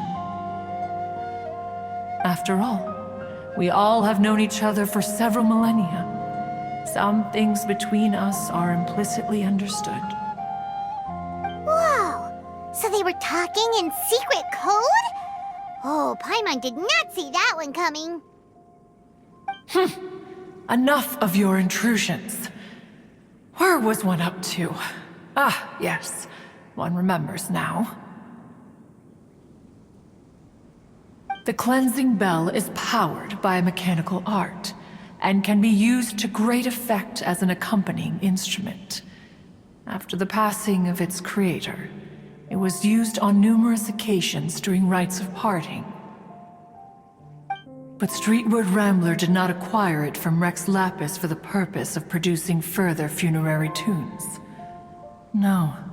Each time she rang it, it was to play the tune that Guizhong composed on it. The two once clashed over their beliefs about the meaning of music.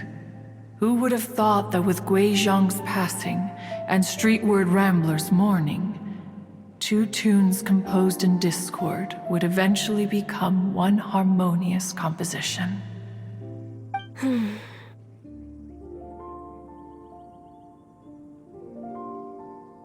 Once upon a time, Streetward Rambler also loved gatherings, liquor, and music.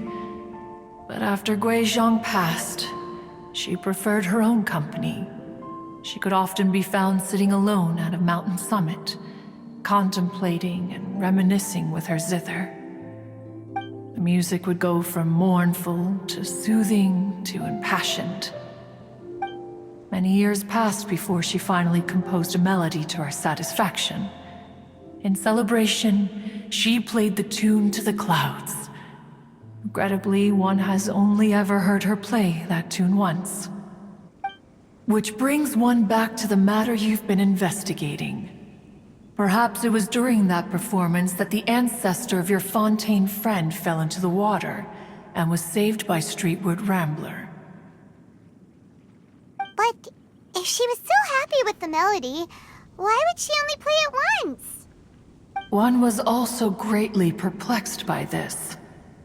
After suppressing one's curiosity for a long while, one finally approached her and asked why she would retire the tune after having spent so long on it. In response, she said, "Though the strings that played that melody survive, the one who inspired it is gone. Tell me, Cloud Retainer, when the one attuned to my soul is no longer here, who else could hope to understand this tune?" Aw, poor Madame Ping. I just remember being taken care of by you when I was young. Once the Archon War came to an end, I stayed behind in Liyue Harbor to honor my contract. Although I met Guizhong a few times, I never knew anything of this particular story. Guizhong was quite the visionary. but tragically passed before her time. Her manuscripts still lie unfinished in the realm of clouds. Blank pages give one cause for contemplation on what might have been. Had you not decided to search for that mystery Adeptus, perhaps these stories, too, would have been lost to the sands of time. As of now, you know the truth. That the Adeptus who rescued the drowning man was none other than Streetwood Rambler. Do you intend to discuss this with her?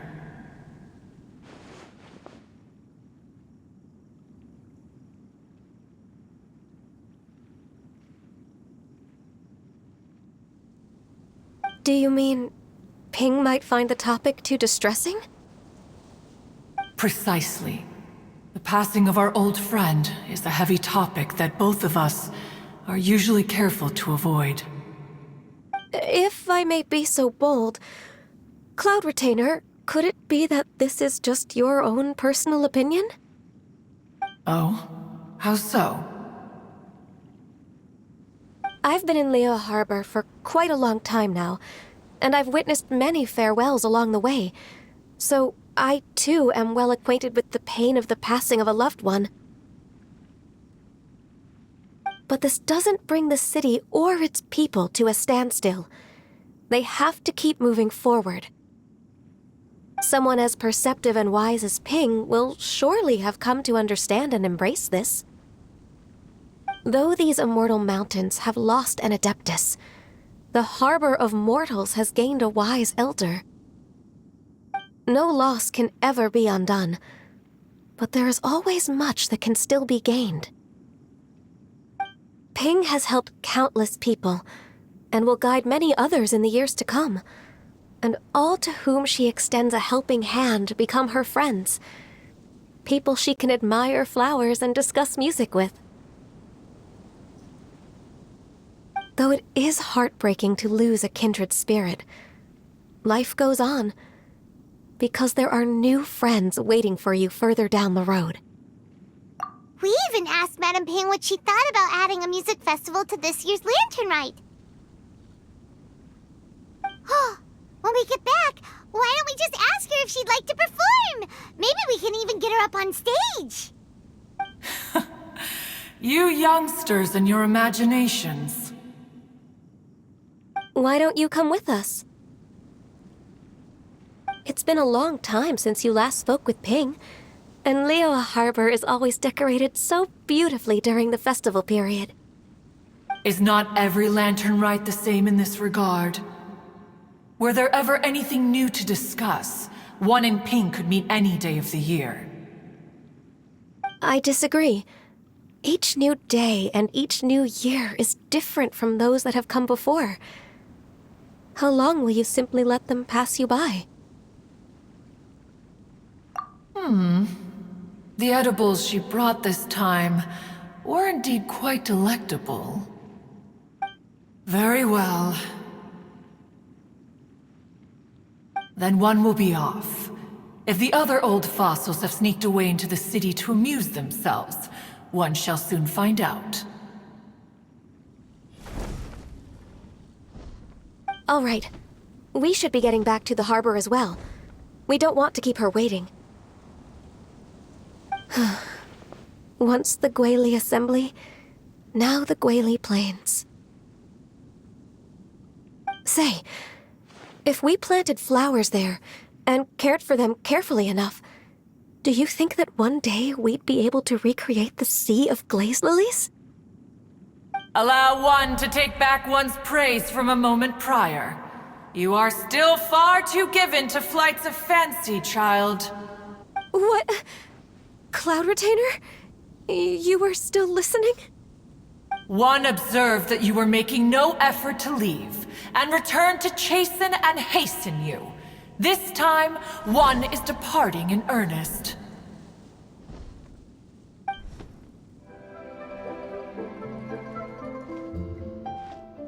Whoa! Madame Ping? And Cloud Retainer? It appears you made haste after all. One arrived but moments before you. Oh, bless my soul. To what do I owe the honor? How nice of you all to come and visit me. Miss Illuminated Bird, haven't you said anything yet? Said what, precisely? And why should one be tasked with saying it? 'Cause you're the one who's known Madam Ping the longest. Street word. Or rather, presumably, you would prefer to be addressed as Ping? Oh, Cloud Retainer, you are uncommonly polite today.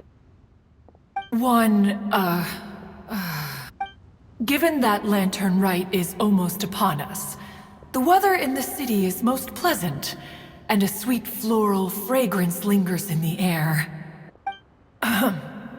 Ganyu, please continue from here. Huh?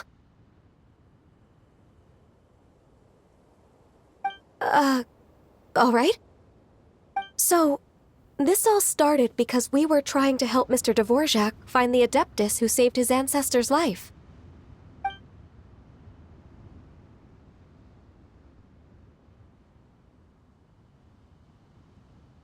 Cloud Retainer informed us that the one who played that melody and rescued the drowning man was none other than yourself. Let me think. Yes, I do believe I recall that encounter. What a long time ago that was. I'm surprised that you still remember it. Even more astonishing, perhaps, is the fact that this story has survived this long at all, when mortal lives are so very brief. It appears that she has proven herself right once again. Who's she? We like to call her Guizhong. From the look in Cloud Retainer's eyes, I sense that she has already told you all about her. Albeit reluctantly, one might add. There is no harm done. After all, Lantern Rite's very purpose is to commemorate the heroes who gave their lives for Liyue. Although Guizhong did not live to see the splendid sights of today, she was as much a hero as any other. So how has she proven herself right again exactly? Once upon a time, she said to me that humans were a weak form of life that she wished to protect with her wisdom. But as she interacted more and more with them, her opinions on them began to change. She marveled at the beautiful complexity of their spirits, the sheer splendor of all they could accomplish through their hard work and intelligence. She told us that to underestimate human potential would be to make a grave mistake. With the smallest amount of guidance, enormous power can be unleashed in them. And a human who has reached their full potential may well be her equal. Someone who could have as much to teach an Adeptus as to learn from them. She always had a way with words. That her mechanical accomplishments were judged superior to one's own was, one suspects, in large part due to her sheer eloquence. Speaking of mechanics, Cloud Retainer, do you still remember that potted plant mechanism? The one that the two of you gave me as a gift? Of course. Guizhong and one both put an immense amount of effort into that gift. It would be no overstatement to call it a testament to each of our individual technical genius. As Guizhong once said, it takes every blade of grass and every flower to make a homeland. When I see the sight of Liyue Harbor before us today, I am reminded of this. Madam Ping looks very emotional right now.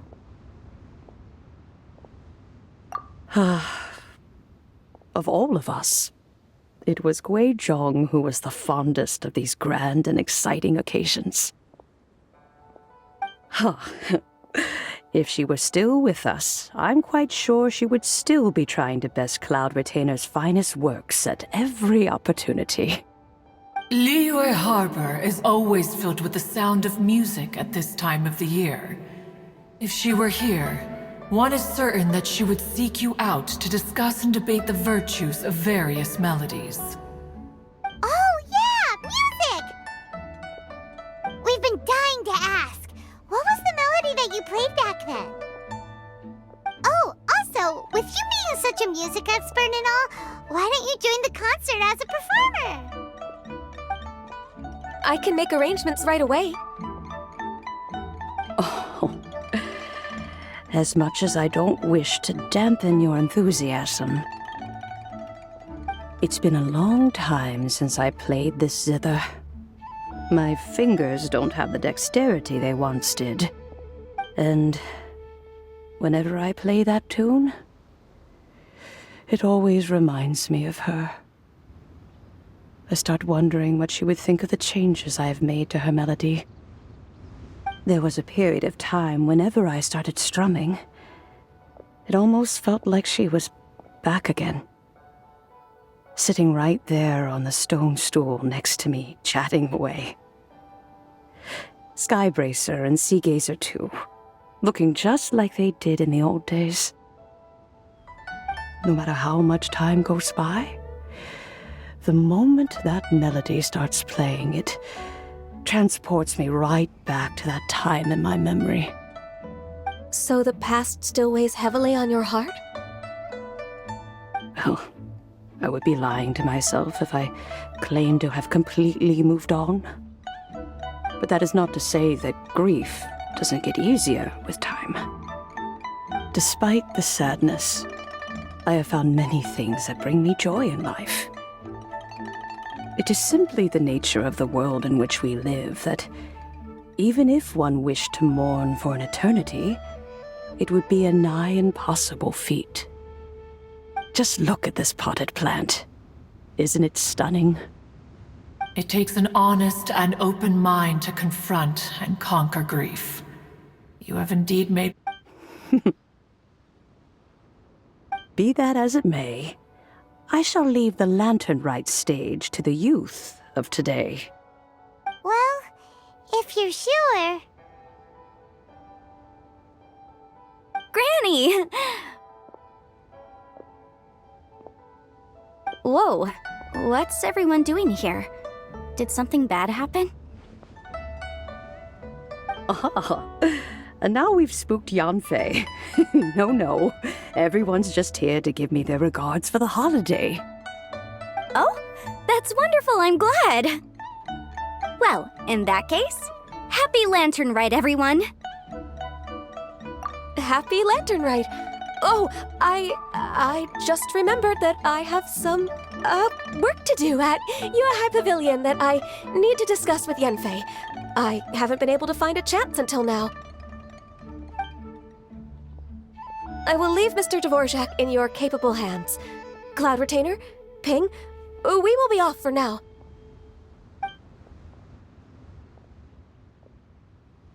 Huh? Does it have to be right now? Which case is this again? Hey, Ganyu! It seems Ganyu still has much to learn when it comes to the art of deception. What a pity. She has learned nothing of one's ability to carry a conversation. Since it's been so long, Cloud Retainer, why don't you stay? I'll make a cup of tea and we can chat a while. Gladly. This was one's intention as well. When you next see the Fontaine musician, please give him my regards. I'd like to wish him the very best with the concert. You got it, Madam Ping! Thank you all. I think you've listened to enough of my nattering for one day. As for that melody, I will play it for you all another time. Goodness knows I need to practice it first. Wow, that'd be great! We'll look forward to it. When that time comes, Wherever her spirit may be among the countless grains of sand and specks of dust between the harbor and the mountains, perhaps she will look at the Liyue of today and steal a smile when she sees the prosperous land that it has become. Ping, what say you to convening more often in the future? That would be quite wonderful. But I must say, after all this time, I've grown quite accustomed to the harbor. When we are to meet, I shall have to trouble you to make the journey to the city. You sound just like Shenhe. The child is constantly telling one all sorts of stories from the city, as if one was partial to them. Have you ever considered moving to the city, Cloud Retainer? There are plenty of people here to talk to. I think you would find it quite the antidote to the monotony of solitude. And if you looked around, I suspect you would find some young minds with an interest in the mechanical arts. Some of them even worth training. We shall see.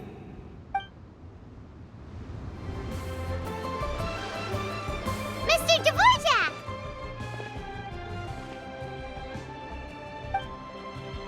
Ah, and Kuching's here too! Thanks for helping set all of this up. Welcome back. Did everything go well? Really, really well. We found the person Mr. Dvorak was looking for. Are you serious?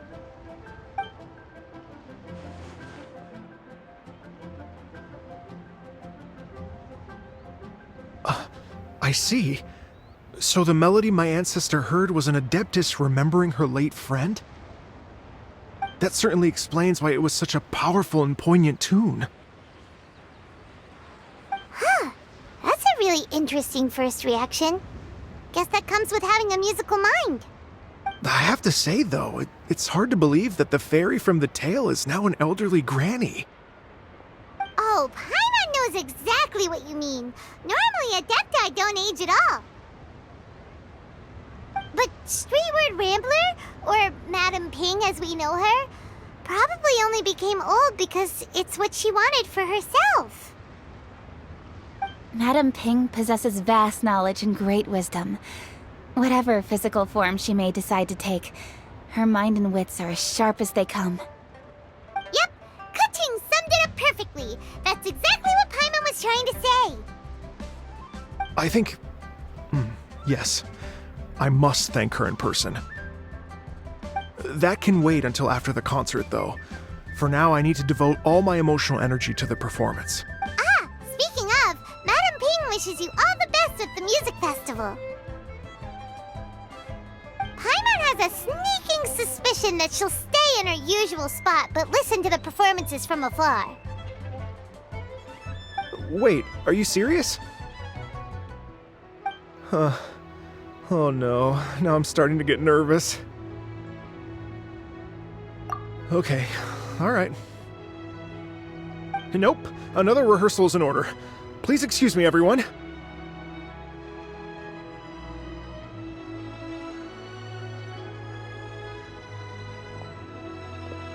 Mr. Dvorak? He's already gone. Paimon wasn't even finished telling him everything. Before we set off on our search with Ganyu, he asked us about what music means to people. After our recent adventure, Paimon thinks we have a lot more to say about that now. Please, share your insights with me.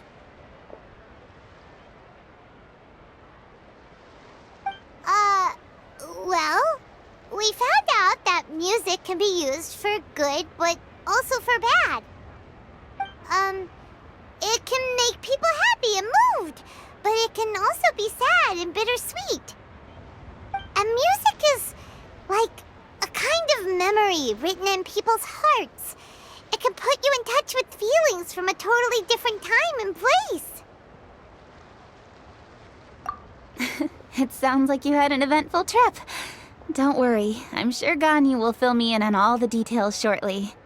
Wait, does that mean you're gonna carry on working? Mm-hmm. Just a few things to wrap up. All the groundwork is done. As long as everyone enjoys the festival activities, all our efforts are worthwhile. Happy Lantern Rite to you as well.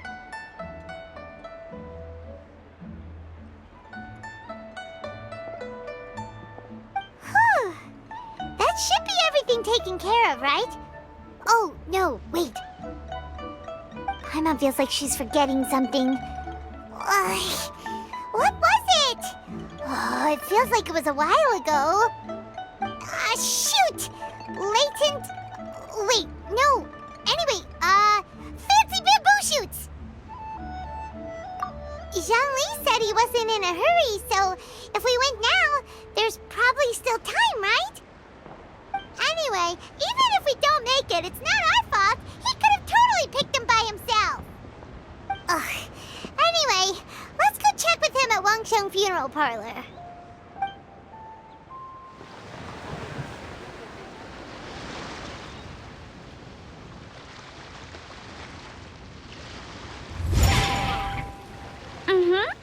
Da da da da da da da da da.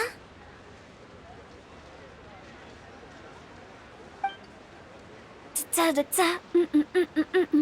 Oh.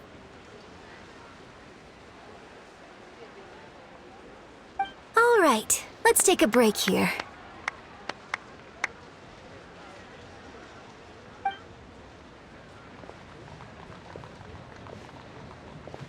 Oh wow, look who it is!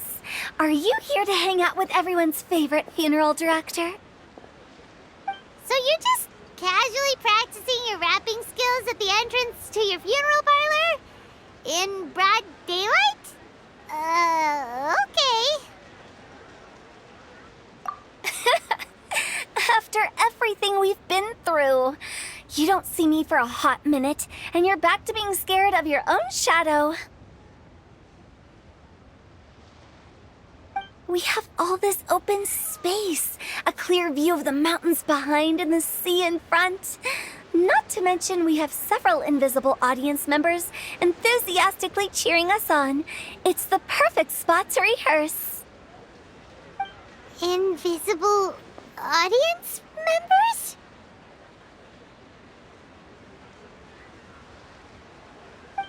Gotta say, it took me a few days to get used to Director Who's way of talking. Xinyan was pretty spooked too when she first got here.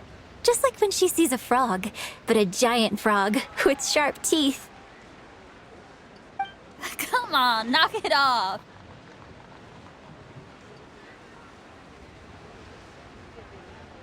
What's wrong? I've never seen someone look so confused before. Well, don't worry, because Director Who's here to explain it all. There once was a Fontaine musician who went around town on a mission. He came door to door for his iridescence tour, looking for acts to audition.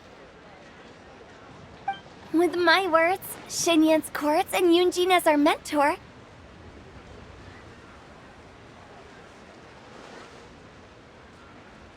we'll take the stage by storm with flames roaring and the whole audience calling for more.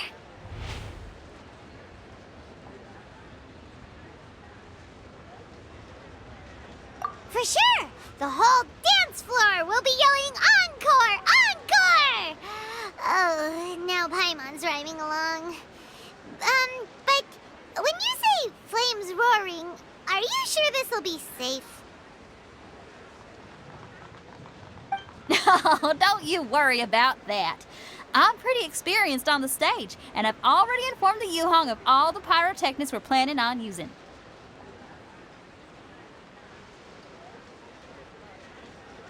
Huh. Guess we'll just have to trust Xinyan on this one. Oh, Zhongli. He took one of those fancy meal boxes and set off for the mountains. Said he wanted to pay a visit to some old friends. It's a real pity that he couldn't be around for this. As well as being a true connoisseur of traditional art forms, he's able to appreciate Xinyan's performances too. Yeah, that's right.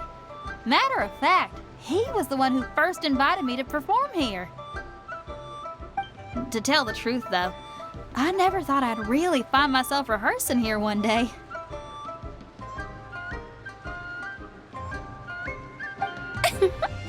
Well, now you know. The Wangsheng Funeral Parlor is a great location. All of you are always welcome to come and hang out here, especially if you're in the mood to try something new. I can speak to that. Hu Tao is always full of fun surprises.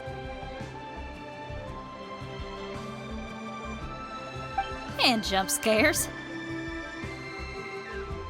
Actually, Xinyan, I have some lyric ideas for your part. Do you want to go through them together?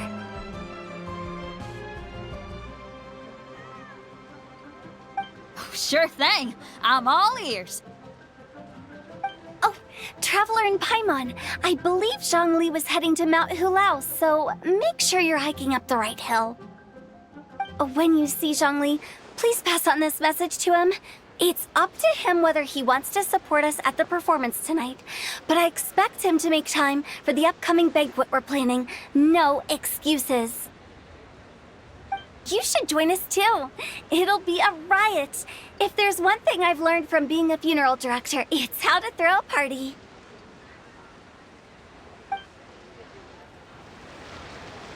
Okay, everyone. I think that's a long enough break. Let's take it from the top, shall we? Ugh, Ms. Eunice, such a strict mentor. These breaks aren't even long enough to have a sip of tea. Well, you were desperate to get involved, and this is what it takes. If I gave you half the chance, you'd be sipping tea till nightfall.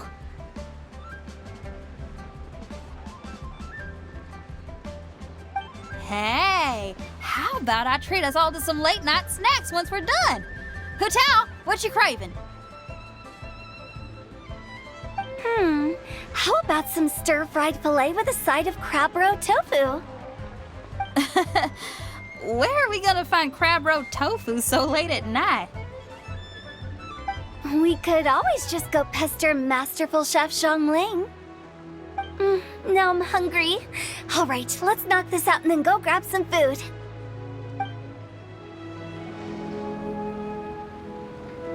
Paimon sees them! It's illuminated deer and illuminated bird number 2! A familiar face. Have you come from Liyue Harbor? How is the city nowadays? Everything's great! But you know, if you're so curious, you can always go and check it out for yourself. In fact, Mooncarver has been taking many walks on Mount Tianheng in recent times. I believe the sights of the city are quite familiar to him. Zhongli! Here you are! We've brought the bamboo shoots you wanted. Impeccable timing.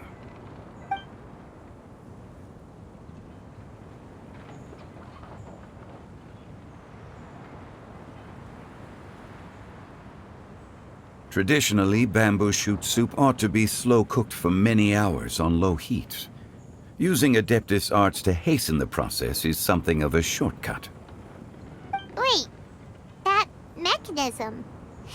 Is that? Indeed. Cloud Retainer kindly lent me her supreme cuisine machine. Can we not just call it a cooking machine? Actually, never mind. She seems to take a lot of pride in her mechanical gizmos, so it's probably best if Paimon doesn't go changing the name willy-nilly. I trust that you found the answers you were seeking during your recent journey. Excellent.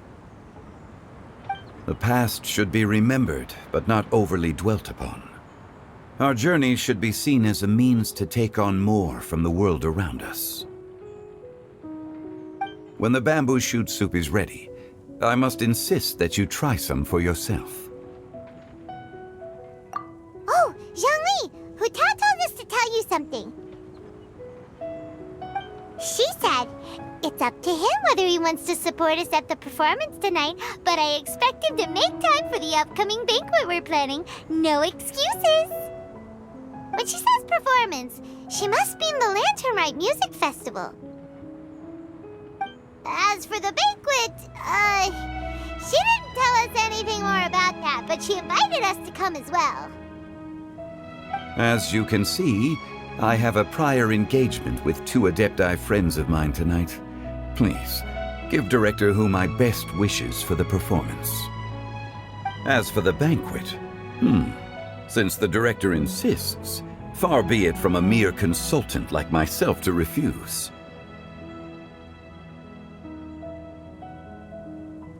Yay! Then we'll see you there? Absolutely. Rex Lapis, the bamboo shoot soup is ready. Thank you. I will examine it right away. The appearance is exquisite, and the aroma rich and intense. The craftsmanship of this machine is commendable indeed. Since you came all this way, you should not leave empty-handed. Please, take some soup. It tastes most exquisite while still warm.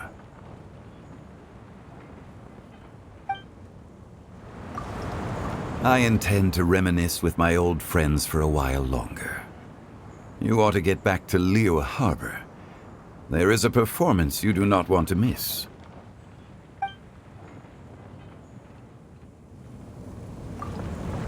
Had one known that Cloud Retainer was in possession of such eminently useful devices, one would have sought to borrow one from her long ago. And yet, since you share my lack of enthusiasm for mechanisms and fine dining, it would have become a mere decorative ornament in your abode. Not so. Had one had such a device to make up for one's lack of culinary prowess, Shenhe would not have had to rely on flowers and herbs alone for sustenance while under one's care. In that case, shall we rendezvous with Cloud Retainer one day soon, and request to borrow one more Supreme Cuisine machine? A fine idea. A fine idea indeed.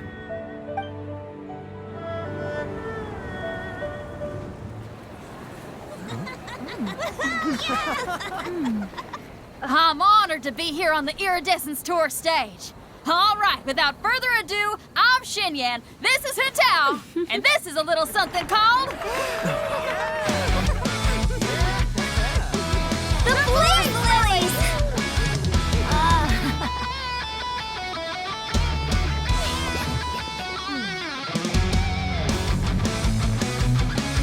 I'm up here blazing trails through the midnight sky, lighting up the world below. And when the crowds all hear my voice, they'll meet the spirit of rock and roll. Let's go! Hey, you butterfly, you too buzzing by, guiding your way to the afterlife, opening the path without a fright. Oh, I'll light the fire, watch it blaze across the universe. I'll spit my rhymes, watch your step, or you'll get burned. Hey, woo!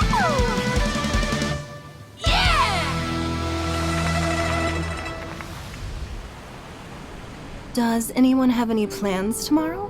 With another year behind us, I think we deserve a celebration of our own. My treat. Interested? The Tianquan footing the bill? I can't miss out on that.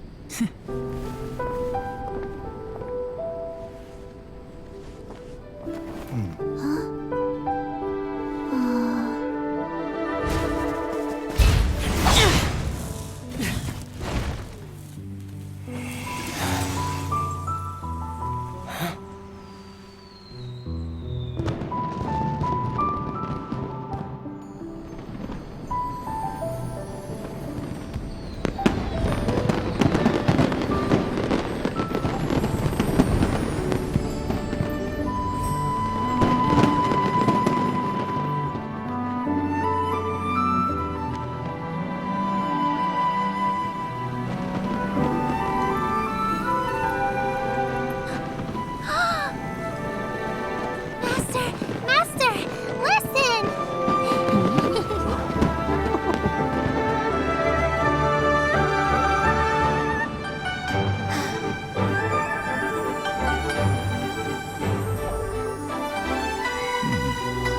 May the year ahead be a blessed one. I believe it shall be.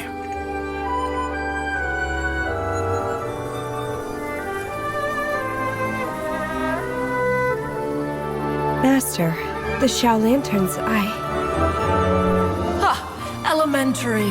One shall fashion for you a Xiao Lantern the likes of which the world has never seen. And you must take it to Liyue Harbor to display its magnificence for all.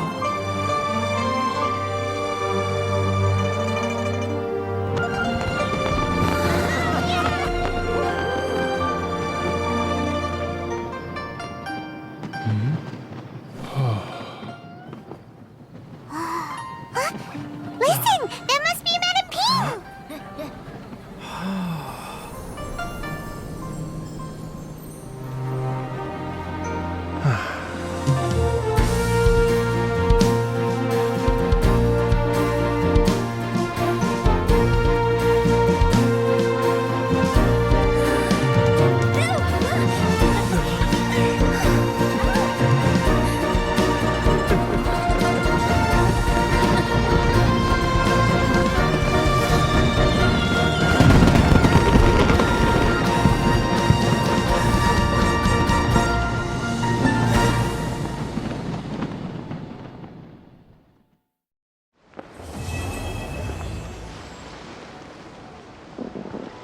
Traveler, hurry! It's almost time for us to join Hotel for dinner! Ooh, and we'll be meeting at Shinyue Kiosk. It's the place with a really long wait list. Come on. As expected of the parlor director, always so generous. Come on, let's go! Oh, so that's how it is. Thanks for the suggestions, Mr. Zhongli. I have them all noted down. I've long heard that your knowledge encompasses all things old and new, Mr. Zhongli. But I never knew that you were well versed in the art of cooking, too. It is truly an honor to make your acquaintance. No need for formalities. I too feel humbled to be in the company of such talented young people. There are many things I could learn from you. Oh, you flatter us. If it's possible, may I trouble you to provide a few words of guidance for my practices in exorcism? Exorcism? I can't say I'm an expert in the field, but if you don't mind, we could start by discussing... Whoa, there's so many people here! All we knew was that hotel invited Zhongli over.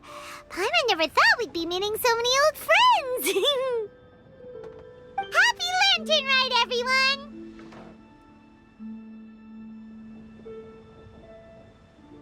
Likewise. Please take a seat.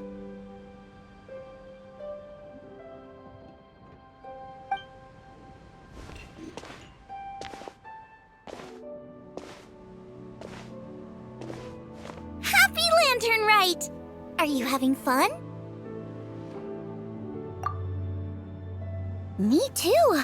I've seen Xinyan perform before, but this is the first time I've watched something like this. I heard that the audience loved it too, and she's been receiving quite a lot of performance invitations lately. She's more busy than ever, and Yoonjin's gonna help her. Yep, and they asked us to pass on their season's greetings to everyone. They hope we'll have a wonderful gathering. The performance was spectacular indeed. However, it gave Xiangling a huge burst of inspiration, which in turn gave us a bit of a headache. Us?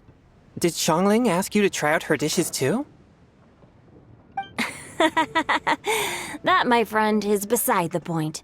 Watching you eat was enough for me. Come to think of it, I probably shouldn't have burdened Chongyun with eating my share too. Hold on, Xiangling came up with a new recipe? Let Paimon try! See? Someone here knows how to encourage people. Thanks, Paimon. Oh, and I have to thank Mr. Zhongli, too. He gave me lots of useful pointers that really drove it home for me. Oh, so that's what you were talking about before we arrived. Yes. Since we'll be dining together, the topic of our conversation naturally revolved around cooking. Xiangling's ideas are truly unconventional. Her choices in both ingredients and spices are comparable to a melody dancing on the tongue. My suggestions were nothing more than the icing on the cake. Oh, the two of you always deliver. Now I'm getting embarrassed. Anyway, I'll get everyone to have a taste after I've adjusted the recipe based on Mr. Zhongli's advice. That sounds like it might become a little safer to eat. How about I sample the dishes next time? Speaking of eating, Paimon feels like we're missing someone. Oh, Huta was the one who invited us, but she's not here. And where's Guoba? Oh, Guoba volunteered to help Dad at the restaurant. You know, lots of people come over to eat during Lantern Rite. Without Guoba helping out, I probably wouldn't have had the time to accept Hu Tao's invitation. As for Hu Tao... The director went to collect a guest. She asked me to stay here and host you for the time being. Seems like it's almost time. Huh? Hu Tao went to fetch someone in person? Oh, that must mean they are super important. Could it be Kuching? Ningguang? Or Captain Beidou? She didn't clarify. And as her subordinate, I couldn't just pry into the details, could I?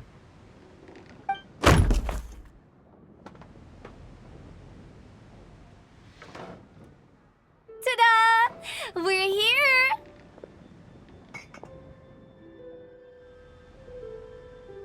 Oh, we're not late to the party, right? Right? Good thing the Conqueror of Demons and I are both as swift as the wind. And whoosh, we made it just in time.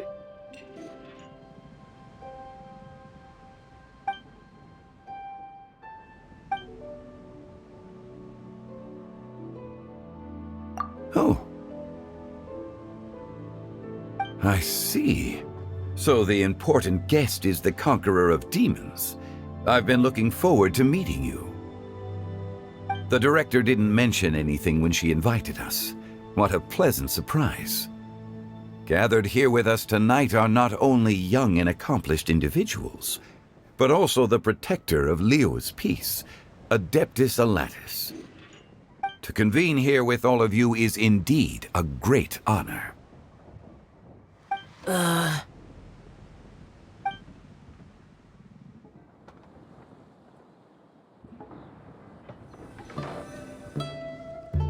It's almost Lantern Rite, yet you took all the trouble coming here. The director has a way of making it difficult to decline. Rex Lapis, may I ask what troubles you? The director asked me to buy sesame oil in preparation for the celebrations. Huh. Then why would you come all the way to Wangshu Inn? I had a pleasant chat with Chef Yanxiao and received some spices from him. And, see? Here's some matsutake and a portion of ham. What about the sesame oil? It's a shame. I couldn't find the kind the director was looking for. I'm sure you're exaggerating, Zhang... Sir. There he goes again. Enough with the pleasantries. Go let our guests take a seat. Everyone here today is well known in their own field and has probably heard about one another to some extent. Some of us are even old acquaintances, so there's no need to be this formal. I heard that the Conqueror of Demons and the Traveler are pretty close, no? Great! You two sit together. You should take a seat too, Director. Oh, finally remembered me? When we arrived just now, the host at Xinyue Kiosk told me our dishes are almost ready. Perfect timing. Let's not wait any longer and ask them to bring out the food.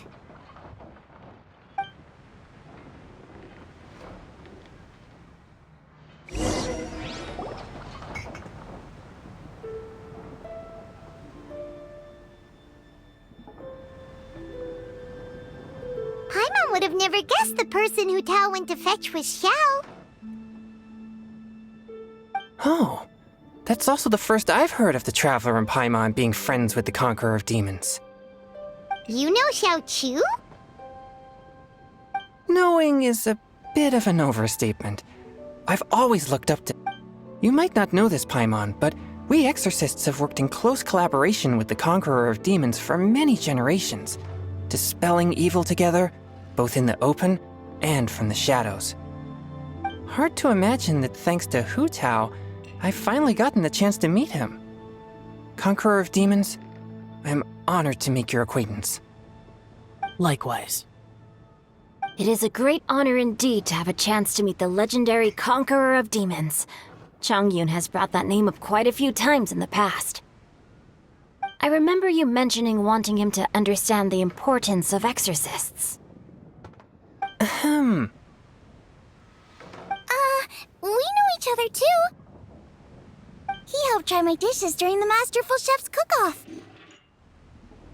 I didn't think we'd have the chance to meet again. Happy Lantern Rite! No anecdote, however, compares to meeting you in person. I'm Xingqiu, Xiangling and Changyun's friend. The pleasure is all mine. Whoa, everyone's getting all formal and polite all of a sudden. Paimon doesn't know what she should say anymore. Adeptus Xiao, mighty conqueror of demons, please accept Paimon's greetings too. Belated Happy Lantern Rite.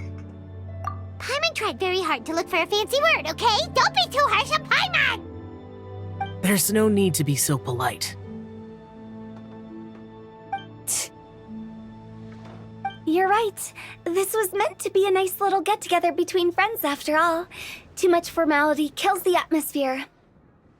I didn't plan this gathering only for everyone to walk on eggshells. Hiya. What's your true intention, then? A little get-together between friends, sipping the finest tea and watching lanterns float into the sky, bidding farewell to the past and embracing the present with joy. And that is something our consultant would say. I think it deserves a standing ovation.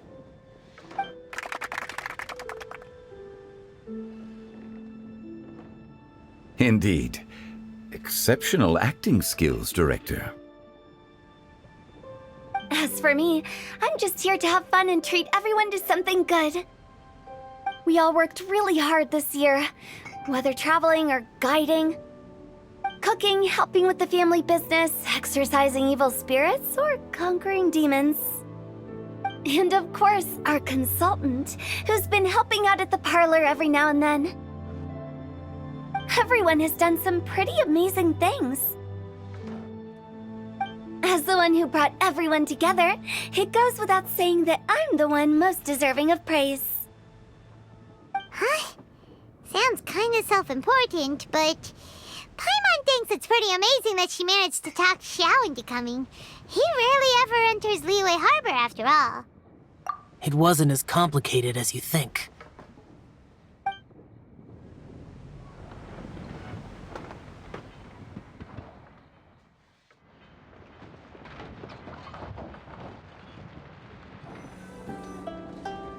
Okay, gotcha. Thanks, boss lady. It's not boss lady, just boss. And there she goes. What a lively girl. Conqueror of Demons, Adeptus Xiao. Guardian of Wangshu Inn, hero of Dihua Marsh. I know you're there.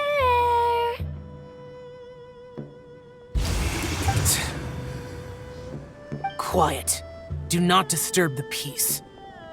Sorry, but you wouldn't show up if I didn't yell your name, would you? I know you. You're the 77th director of Wangsheng Funeral Parlor. Is there something you need?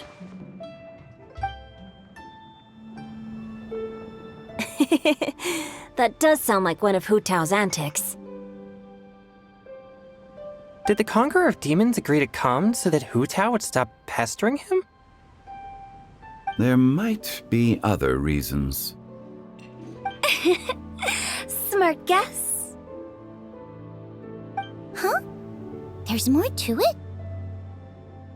It gets pretty boring from here on. I talked about the funeral parlor's past relationships with the guardian yakshas. You know, just to be sociable. In the time of the Archon War, disputes were frequent, and disaster overtook the land. Humans couldn't escape from the torment of the plague, nor could they escape death. The Adepti vanquished the demons, the Millelith fought valiantly, and Wang Sheng Funeral Parlor was responsible for purifying the diseased and sending off the spirits of the dead. That is how the border between life and death was maintained during the war. And it effectively prevented further incidents from happening. That's right. 1 point for the consultant. But despite our deep-rooted connection, it still took me quite a while to actually convince him. You know him pretty well, huh? This matter is out of my control, so I need to be cautious. True, but I've kept that in mind too. That's why everyone here today is in one way or another acquainted with elemental power. Besides, it'll only be for a short while as we dine together. There won't be any lasting consequences. But I didn't expect there to be so many people. There's no need to worry, Conqueror of Demons. We're not feeling anything unusual so far. Our young exorcist over here is protected by his pure yang energy, so he's probably the most resilient. That's not the same. And did you just toss your carrots into my bowl? Hey, don't look away! Huh? What? I'm siding with Chongyun. I saw that too. You're lucky Guoba isn't here today. He hates seeing people being picky with their food. If he'd seen that, he'd definitely make you eat all your carrots. Huh? Guoba would do that? Is he that uncompromising? But now that I think of it, Xianglin told me that Guoba used to be the stove god. It sounds like you've heard the rumors.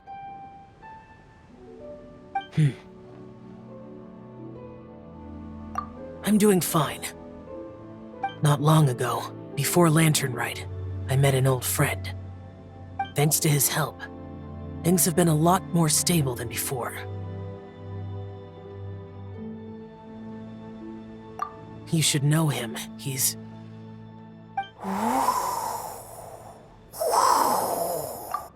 Seeds of story, brought by the wind. And cultivated by time. Did Paimon just unconsciously complete the thing? That voice. Could it be?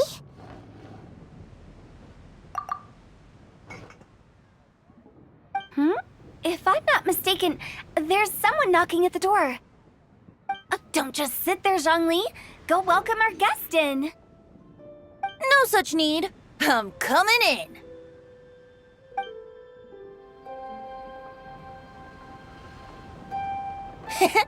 You finally let me in. Hello, hello. No matter if we've met before or not, this moment marks a brand new encounter. Old friends and new, happy Lantern Rite. Oh, it's the tone-deaf bard. Oh, he seems to carry a valiant breeze wherever he goes. It looks like we're gonna be friends. Fate has brought us together, so come on, take a seat and be my guest. Help yourself. Oh, I'll ask them for another set of cutlery. This young lady here is as bright as a fresh bouquet of flowers in the morning's rising sun. She no doubt is the one with the most authority here. Whoa, these dishes look amazing! Is it really okay for me to join? Huh, it's you! Oh, isn't this Genyu? Genyu? Yep. Now that I've taken a closer look, you're a fan of Genyu's works, aren't you? I met Xingqiu at a light novel convention. Ah, how I wish we'd met sooner. I never expected that there'd be another person in this world who could interpret Genyu's new novel as thoroughly as I could. Venti, you're being too humble. Considering your poetic talent, your fundamentals are way more impressive. Could this new guest be Master Xingqiu's friend? Yeah! Xiao, you remember me too, right? We had a chat not long ago. Yes, yes. Monsters become more active than usual as we get closer to Lantern Rite.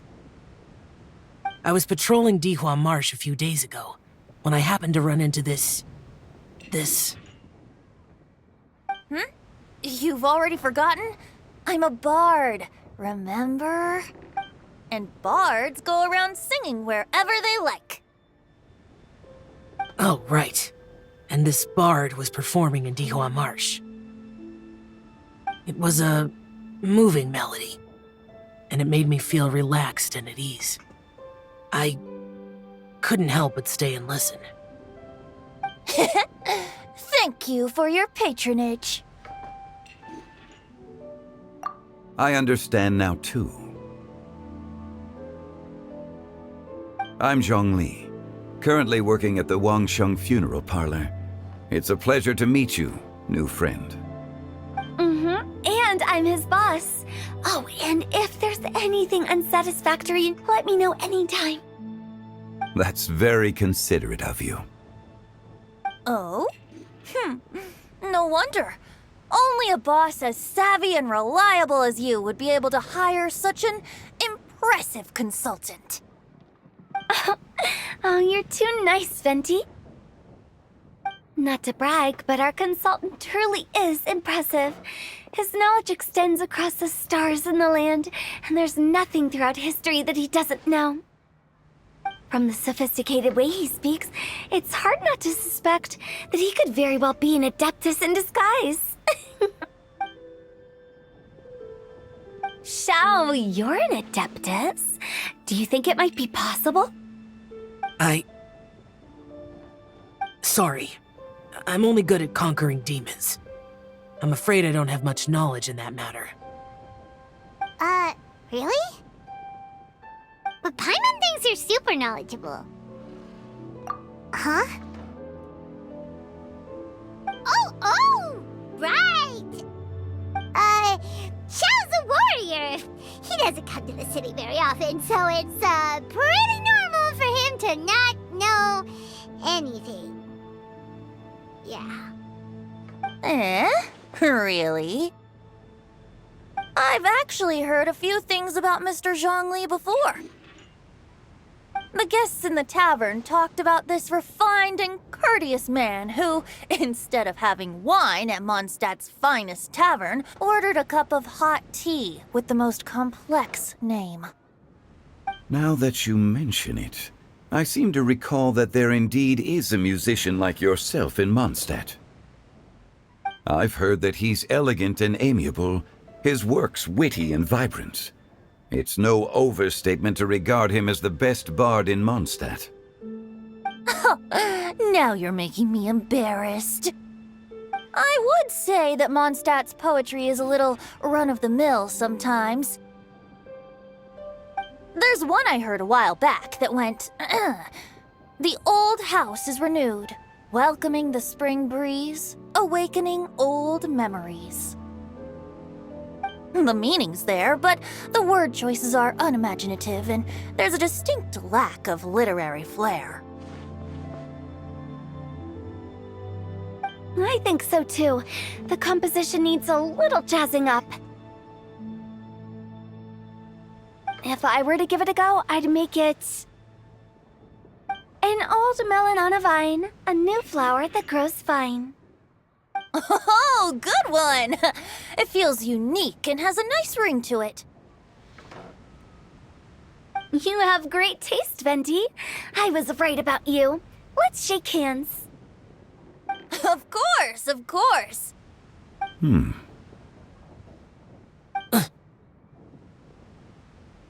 Shincho! Mind lending me a few books when we get back? Pick out some well-written ones. I don't know if it's my own lack of literary knowledge, but I couldn't tell the difference between those two. I don't think it's your fault. Changyun's right. It's not our fault. Oh, you have a point. But speaking of, why is the Tone Deaf Bard here? Are you here to take part in Lantern Rite too? I heard that Liyue will be hosting a Lantern Rite music festival this year. As a musician myself, how could I possibly resist the temptation to come take a look? Or listen. Getting to know other musical styles is essential to sparking inspiration, don't you think?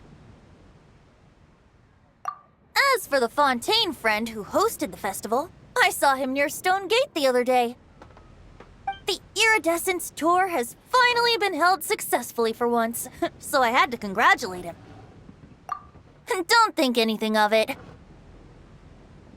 By the way, I was watching as you entered Shinyue Kiosk, but no one seemed to notice me.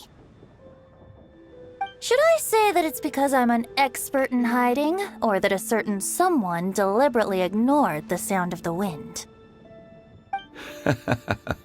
Whenever Lantern Rite comes around, Liyue Harbor becomes bustling with activity.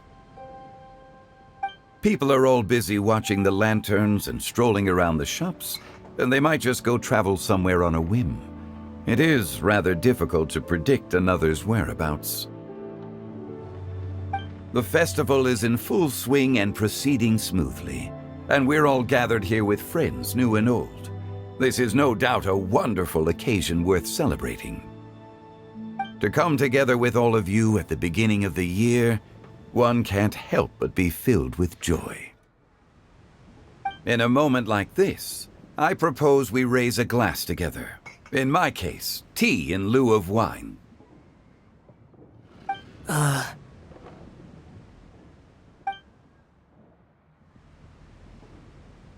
Very well said, Mr. Zhongli. That was exactly what I wanted to say. Now I'm getting a little self-conscious. I didn't cause you too much trouble barging in like that, did I?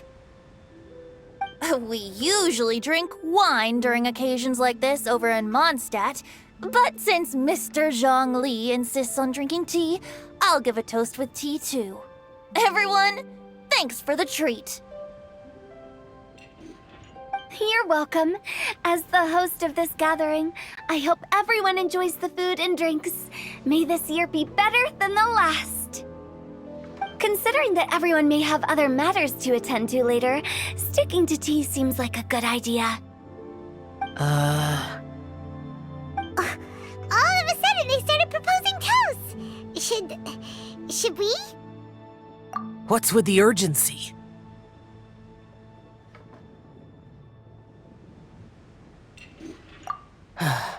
Sure. Have you two finished eating? It's always nice to have a breath of fresh air after a meal. Helps with digestion. Paimon will come too.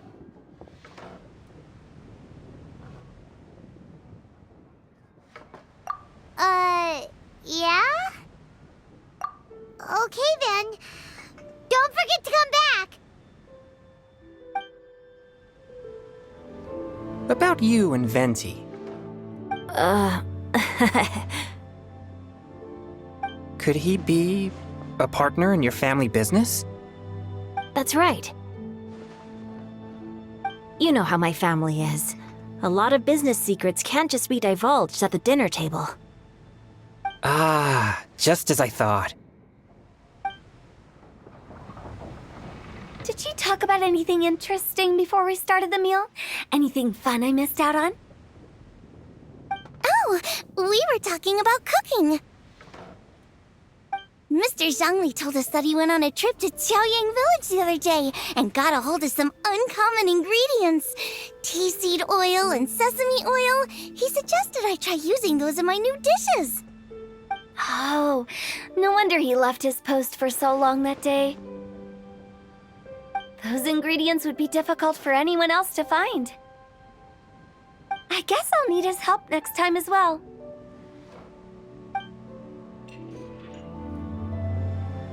It seems like our new friend is an expert in wine. I deserve no such praise. I only drink for fun. It's nothing compared to your expertise. I'm glad we're only having tea today. What if I got drunk and said something nonsensical? I'd surely become an object of ridicule to someone I've just met. No such thing. I wouldn't dare disrespect the director's guest.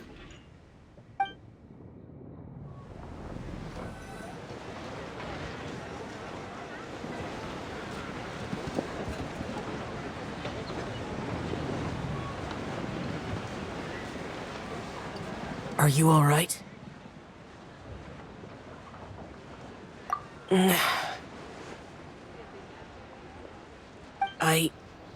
It's hard to describe. It's not that. There were those among the Adepti who loved gatherings and idle chit-chat. Sometimes they would call up a few others for a drink. Even I got dragged along to their gatherings many times. The Adepti all have their specialties, making most of them proud and arrogant. Everything they say is straight from the heart. It never gets too complicated. But this time...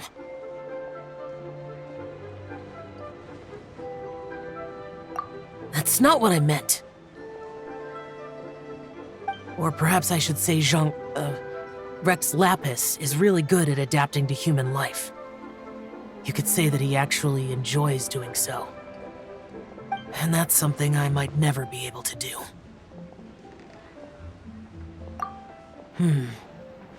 That does sound like something you would say. No matter. I know my circumstances. Whenever I think of the ordinary conversations I've had with you, it feels strangely novel. Yes. The parlor director went out of her way with the invitation, so it was difficult to turn her down. I had made mental preparations before agreeing to come. She told me that all the guests today would be acquainted with elemental power, and I knew that you would be here. But I didn't expect the other guests to be... General Capisis always said that we should live in the present and enjoy every pleasant surprise. Perhaps that's what I should do with what I'm feeling now. But I think he meant designing clothes for those around him. The clothes were intricately designed, but inconvenient to wear. Brother Bosacius never tried to hide his distaste in front of him. Rex Lapis did like his designs and even collected quite a few. The outfit he wears now was also designed by General Capisis himself.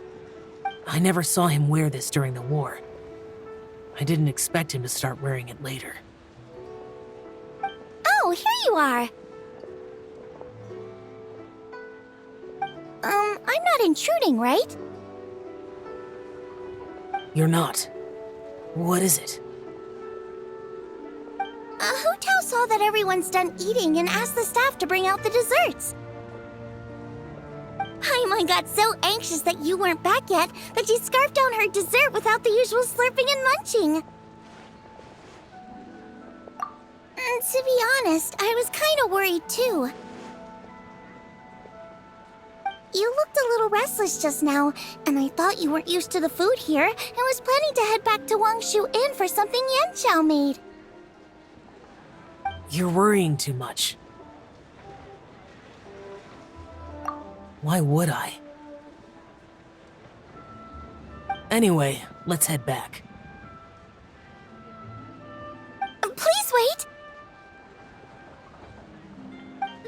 the reason why I came looking for you.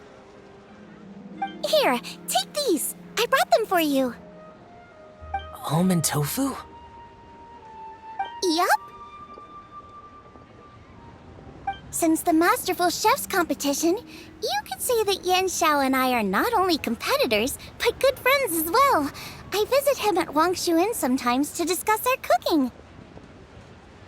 I heard him say that the esteemed guest on the roof loves nothing more than a good plate of almond tofu, so I learned a thing or two about the dish from him. I'll be honest, before Hu Tao invited everyone, she secretly came looking for me, told me about the guests she planned to invite, and asked me for some suggestions on what she should order. So I made a few servings of almond tofu for you guys in advance. Take them as a token of gratitude for your support. When I told Guoba that I was making these for you, he started eagerly running around the kitchen and helping a lot too. Thank you for the trouble. There was no need to... I'll take them. Thank you. And Guoba too. You're welcome. Oh, the almond tofu I made probably tastes and feels a little different from the type Yan Xiao cooks. Please let me know if there's any improvements I should make. Okay. That's all. Alrighty, we should head back now. We can't keep Paimon waiting.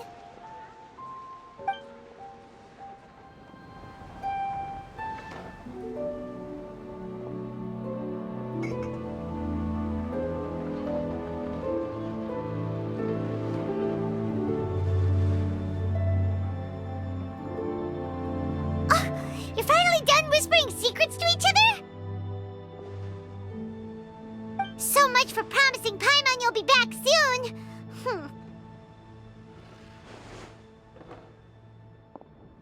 How could you say that to Paimon? In that case, besides having no sense of time, Paimon will let you know what having no sense of fullness looks like. Your dessert is all Paimon's. Sorry to keep everyone waiting.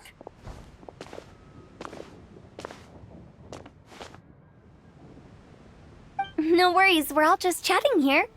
There's no serious business to take care of. Whether we're chatting outside or inside, it's all the same. Paimon's too busy eating to talk to you. But even though we're all well acquainted by now, I think this festive gathering deserves something ceremonious. Oh? Is this some local custom?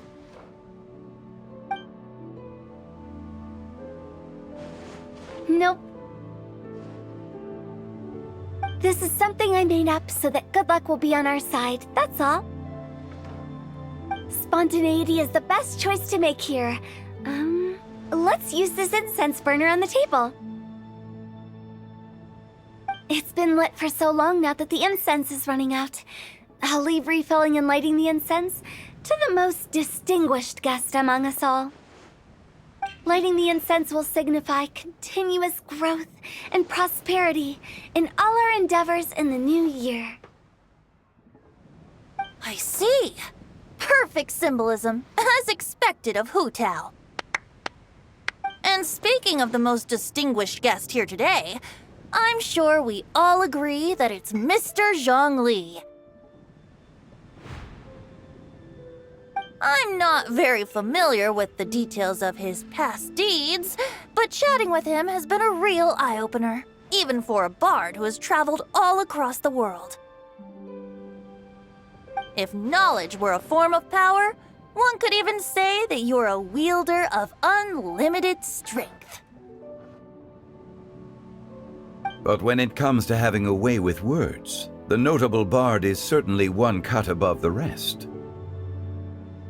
I just happen to have a good memory. It is such an unexceptional skill, yet you made it sound like an unparalleled talent. I am truly impressed. Since we all get to nominate someone...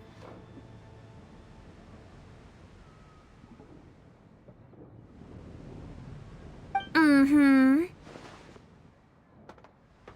I think it's only fair that we let the parlor director light the incense. Huh? That won't do. Don't flatter me just because I'm your boss. We are looking for the most distinguished guest here. As the host, I shouldn't be involved in this discussion at all. Now that we've enjoyed this table full of delicacies, how about we let our one and only chef here do the honors? Is this really the way this works? I didn't cook any of these dishes. It's not a big deal. Just look at her! Xiangling, the disciple of an adeptus, the stove god's best companion, the winner of the Masterful Chef's competition.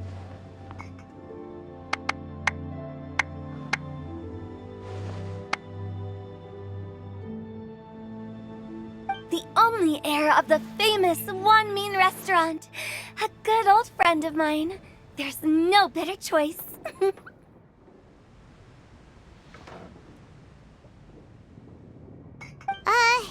Why does Paimon feel like we're back at square one again?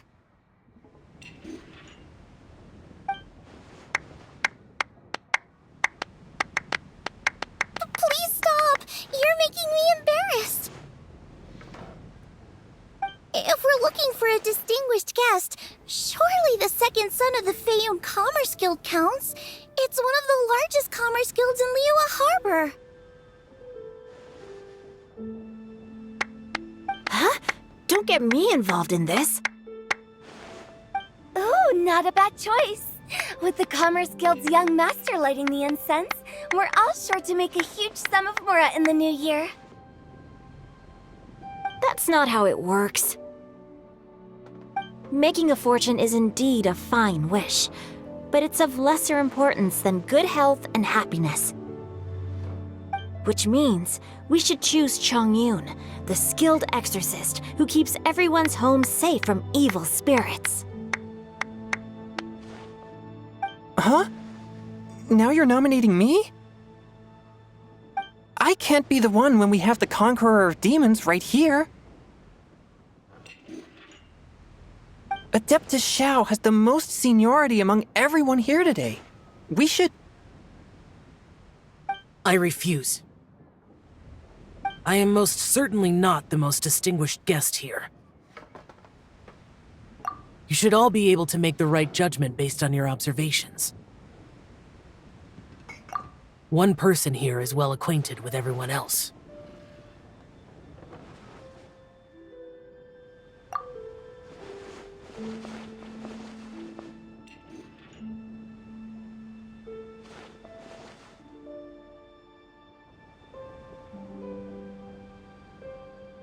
Oh, that's right! Even though you're always mocking Paimon, you're still pretty popular with other people. No, wait! Paimon said she wouldn't talk to you again. Huh? Who else is there?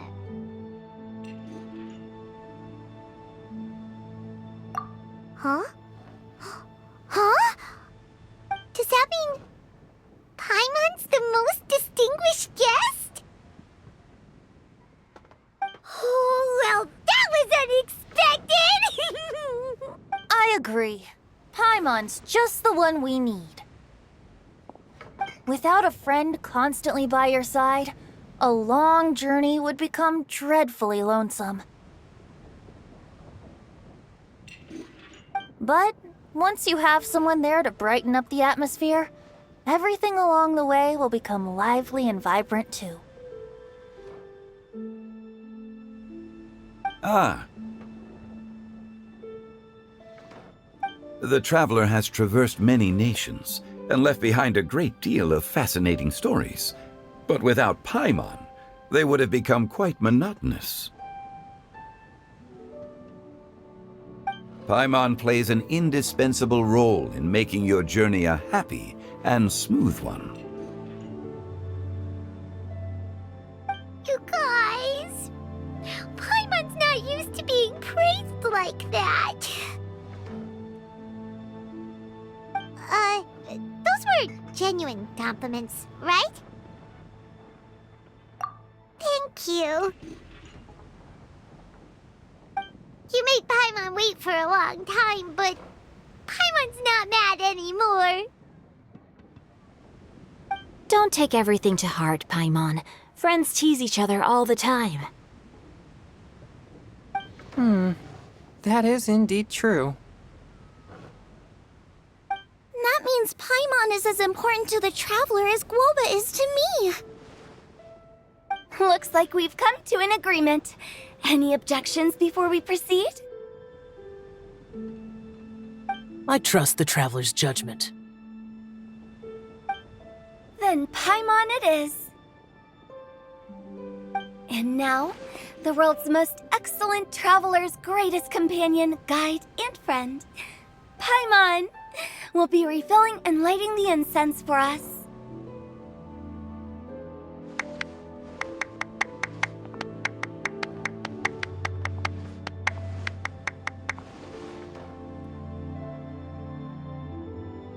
Here you go. Take the match, and don't burn yourself. But if things go really wrong, here's the 2-for-1 coupon.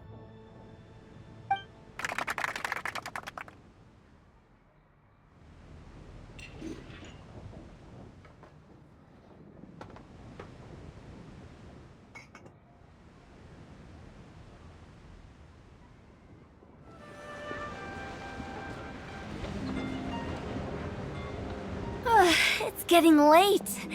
I won't take up any more of your time. You're all free to go as you please. Yep, the tea was amazing too. You don't have to go all polite on me. Just remember to come when I invite you next time. Let's see. It's dark out, so I'm going to accompany Xiangling, Xingqiu, and Changyun back home. As for the rest of the guests, I'll leave them to our consultant. No need. I'm headed towards the harbor to meet a friend on the ship. There's no need to trouble one such as Mr. Zhongli. I think you know the place I'm talking about. Come meet me anytime. It was great getting to know you all. Let's meet again when the spring breeze begins to blow. Bye. Oh, we should write poetry together sometime.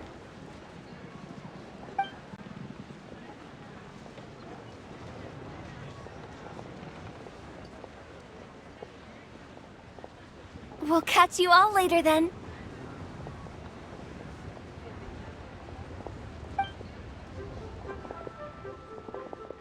Don't forget to return to the parlor later. There's something I need you to do. Understood. See you later.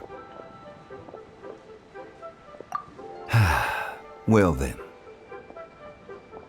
Rex Lapis. Just Zhongli will do. I live as a mortal in Liyue Harbor now. I am just one among many who begin work at sunrise and retire to rest at sundown. If we were to consider status and seniority as Zhongli, I should be respectfully referring to you as Adeptus Shao. Heaven forbid. Not you too. I meant what I said. I heard that during the Lantern Rite Music Festival, you conferred with Streetward Rambler and Cloud Retainer. I take it as you've gained a lot more knowledge about the past? The same truth will sound different coming from different people. As more bear witness to a story, feelings and interpretations expand in variety too. I once had a pleasant chat about the past and present with a Sumeru scholar named Soraya, and learned a few things about her research topic. From the evidence she found and the conclusion she made, her area of research is already very close to the truth. But there are multiple sides to humans and gods alike. In the legends recorded by humans, some gods were depicted as arrogant and condescending, while others were kind and capable. But whether to me, Streetward Rambler, Cloud Retainer, or younger adepti such as Shao and Ganyu, those adepti and gods that may seem extraordinary to humans are something more akin to close companions. This was as true back then as it is right now. Just how Shao may seem unapproachable to most, but the Traveler has proved otherwise. So there's no need to dwell too much on certain things.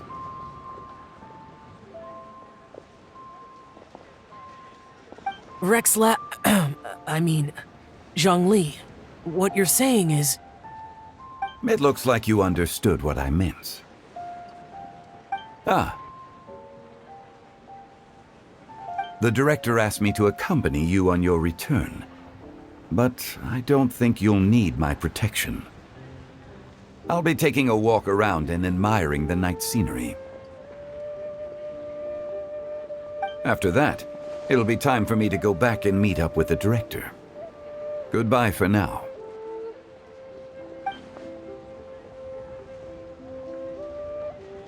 Bye, Zhongli! Everyone's gone now. Paimon always feels a little empty inside when a lively celebration ends. But at least you always stay by Paimon's side. No. Paimon got it mixed up. Paimon, the best and most distinguished travel guide, will always stay by your side, Traveler. Good that you were aware of that. Shell, is there anything else you want to do? We could take you on a tour of Liyue Harbor. No need. I've stayed here for much longer than I had expected. The city lights are a fine sight, but it's time for me to leave. The events of today occurred so abruptly. I appreciate your kindness.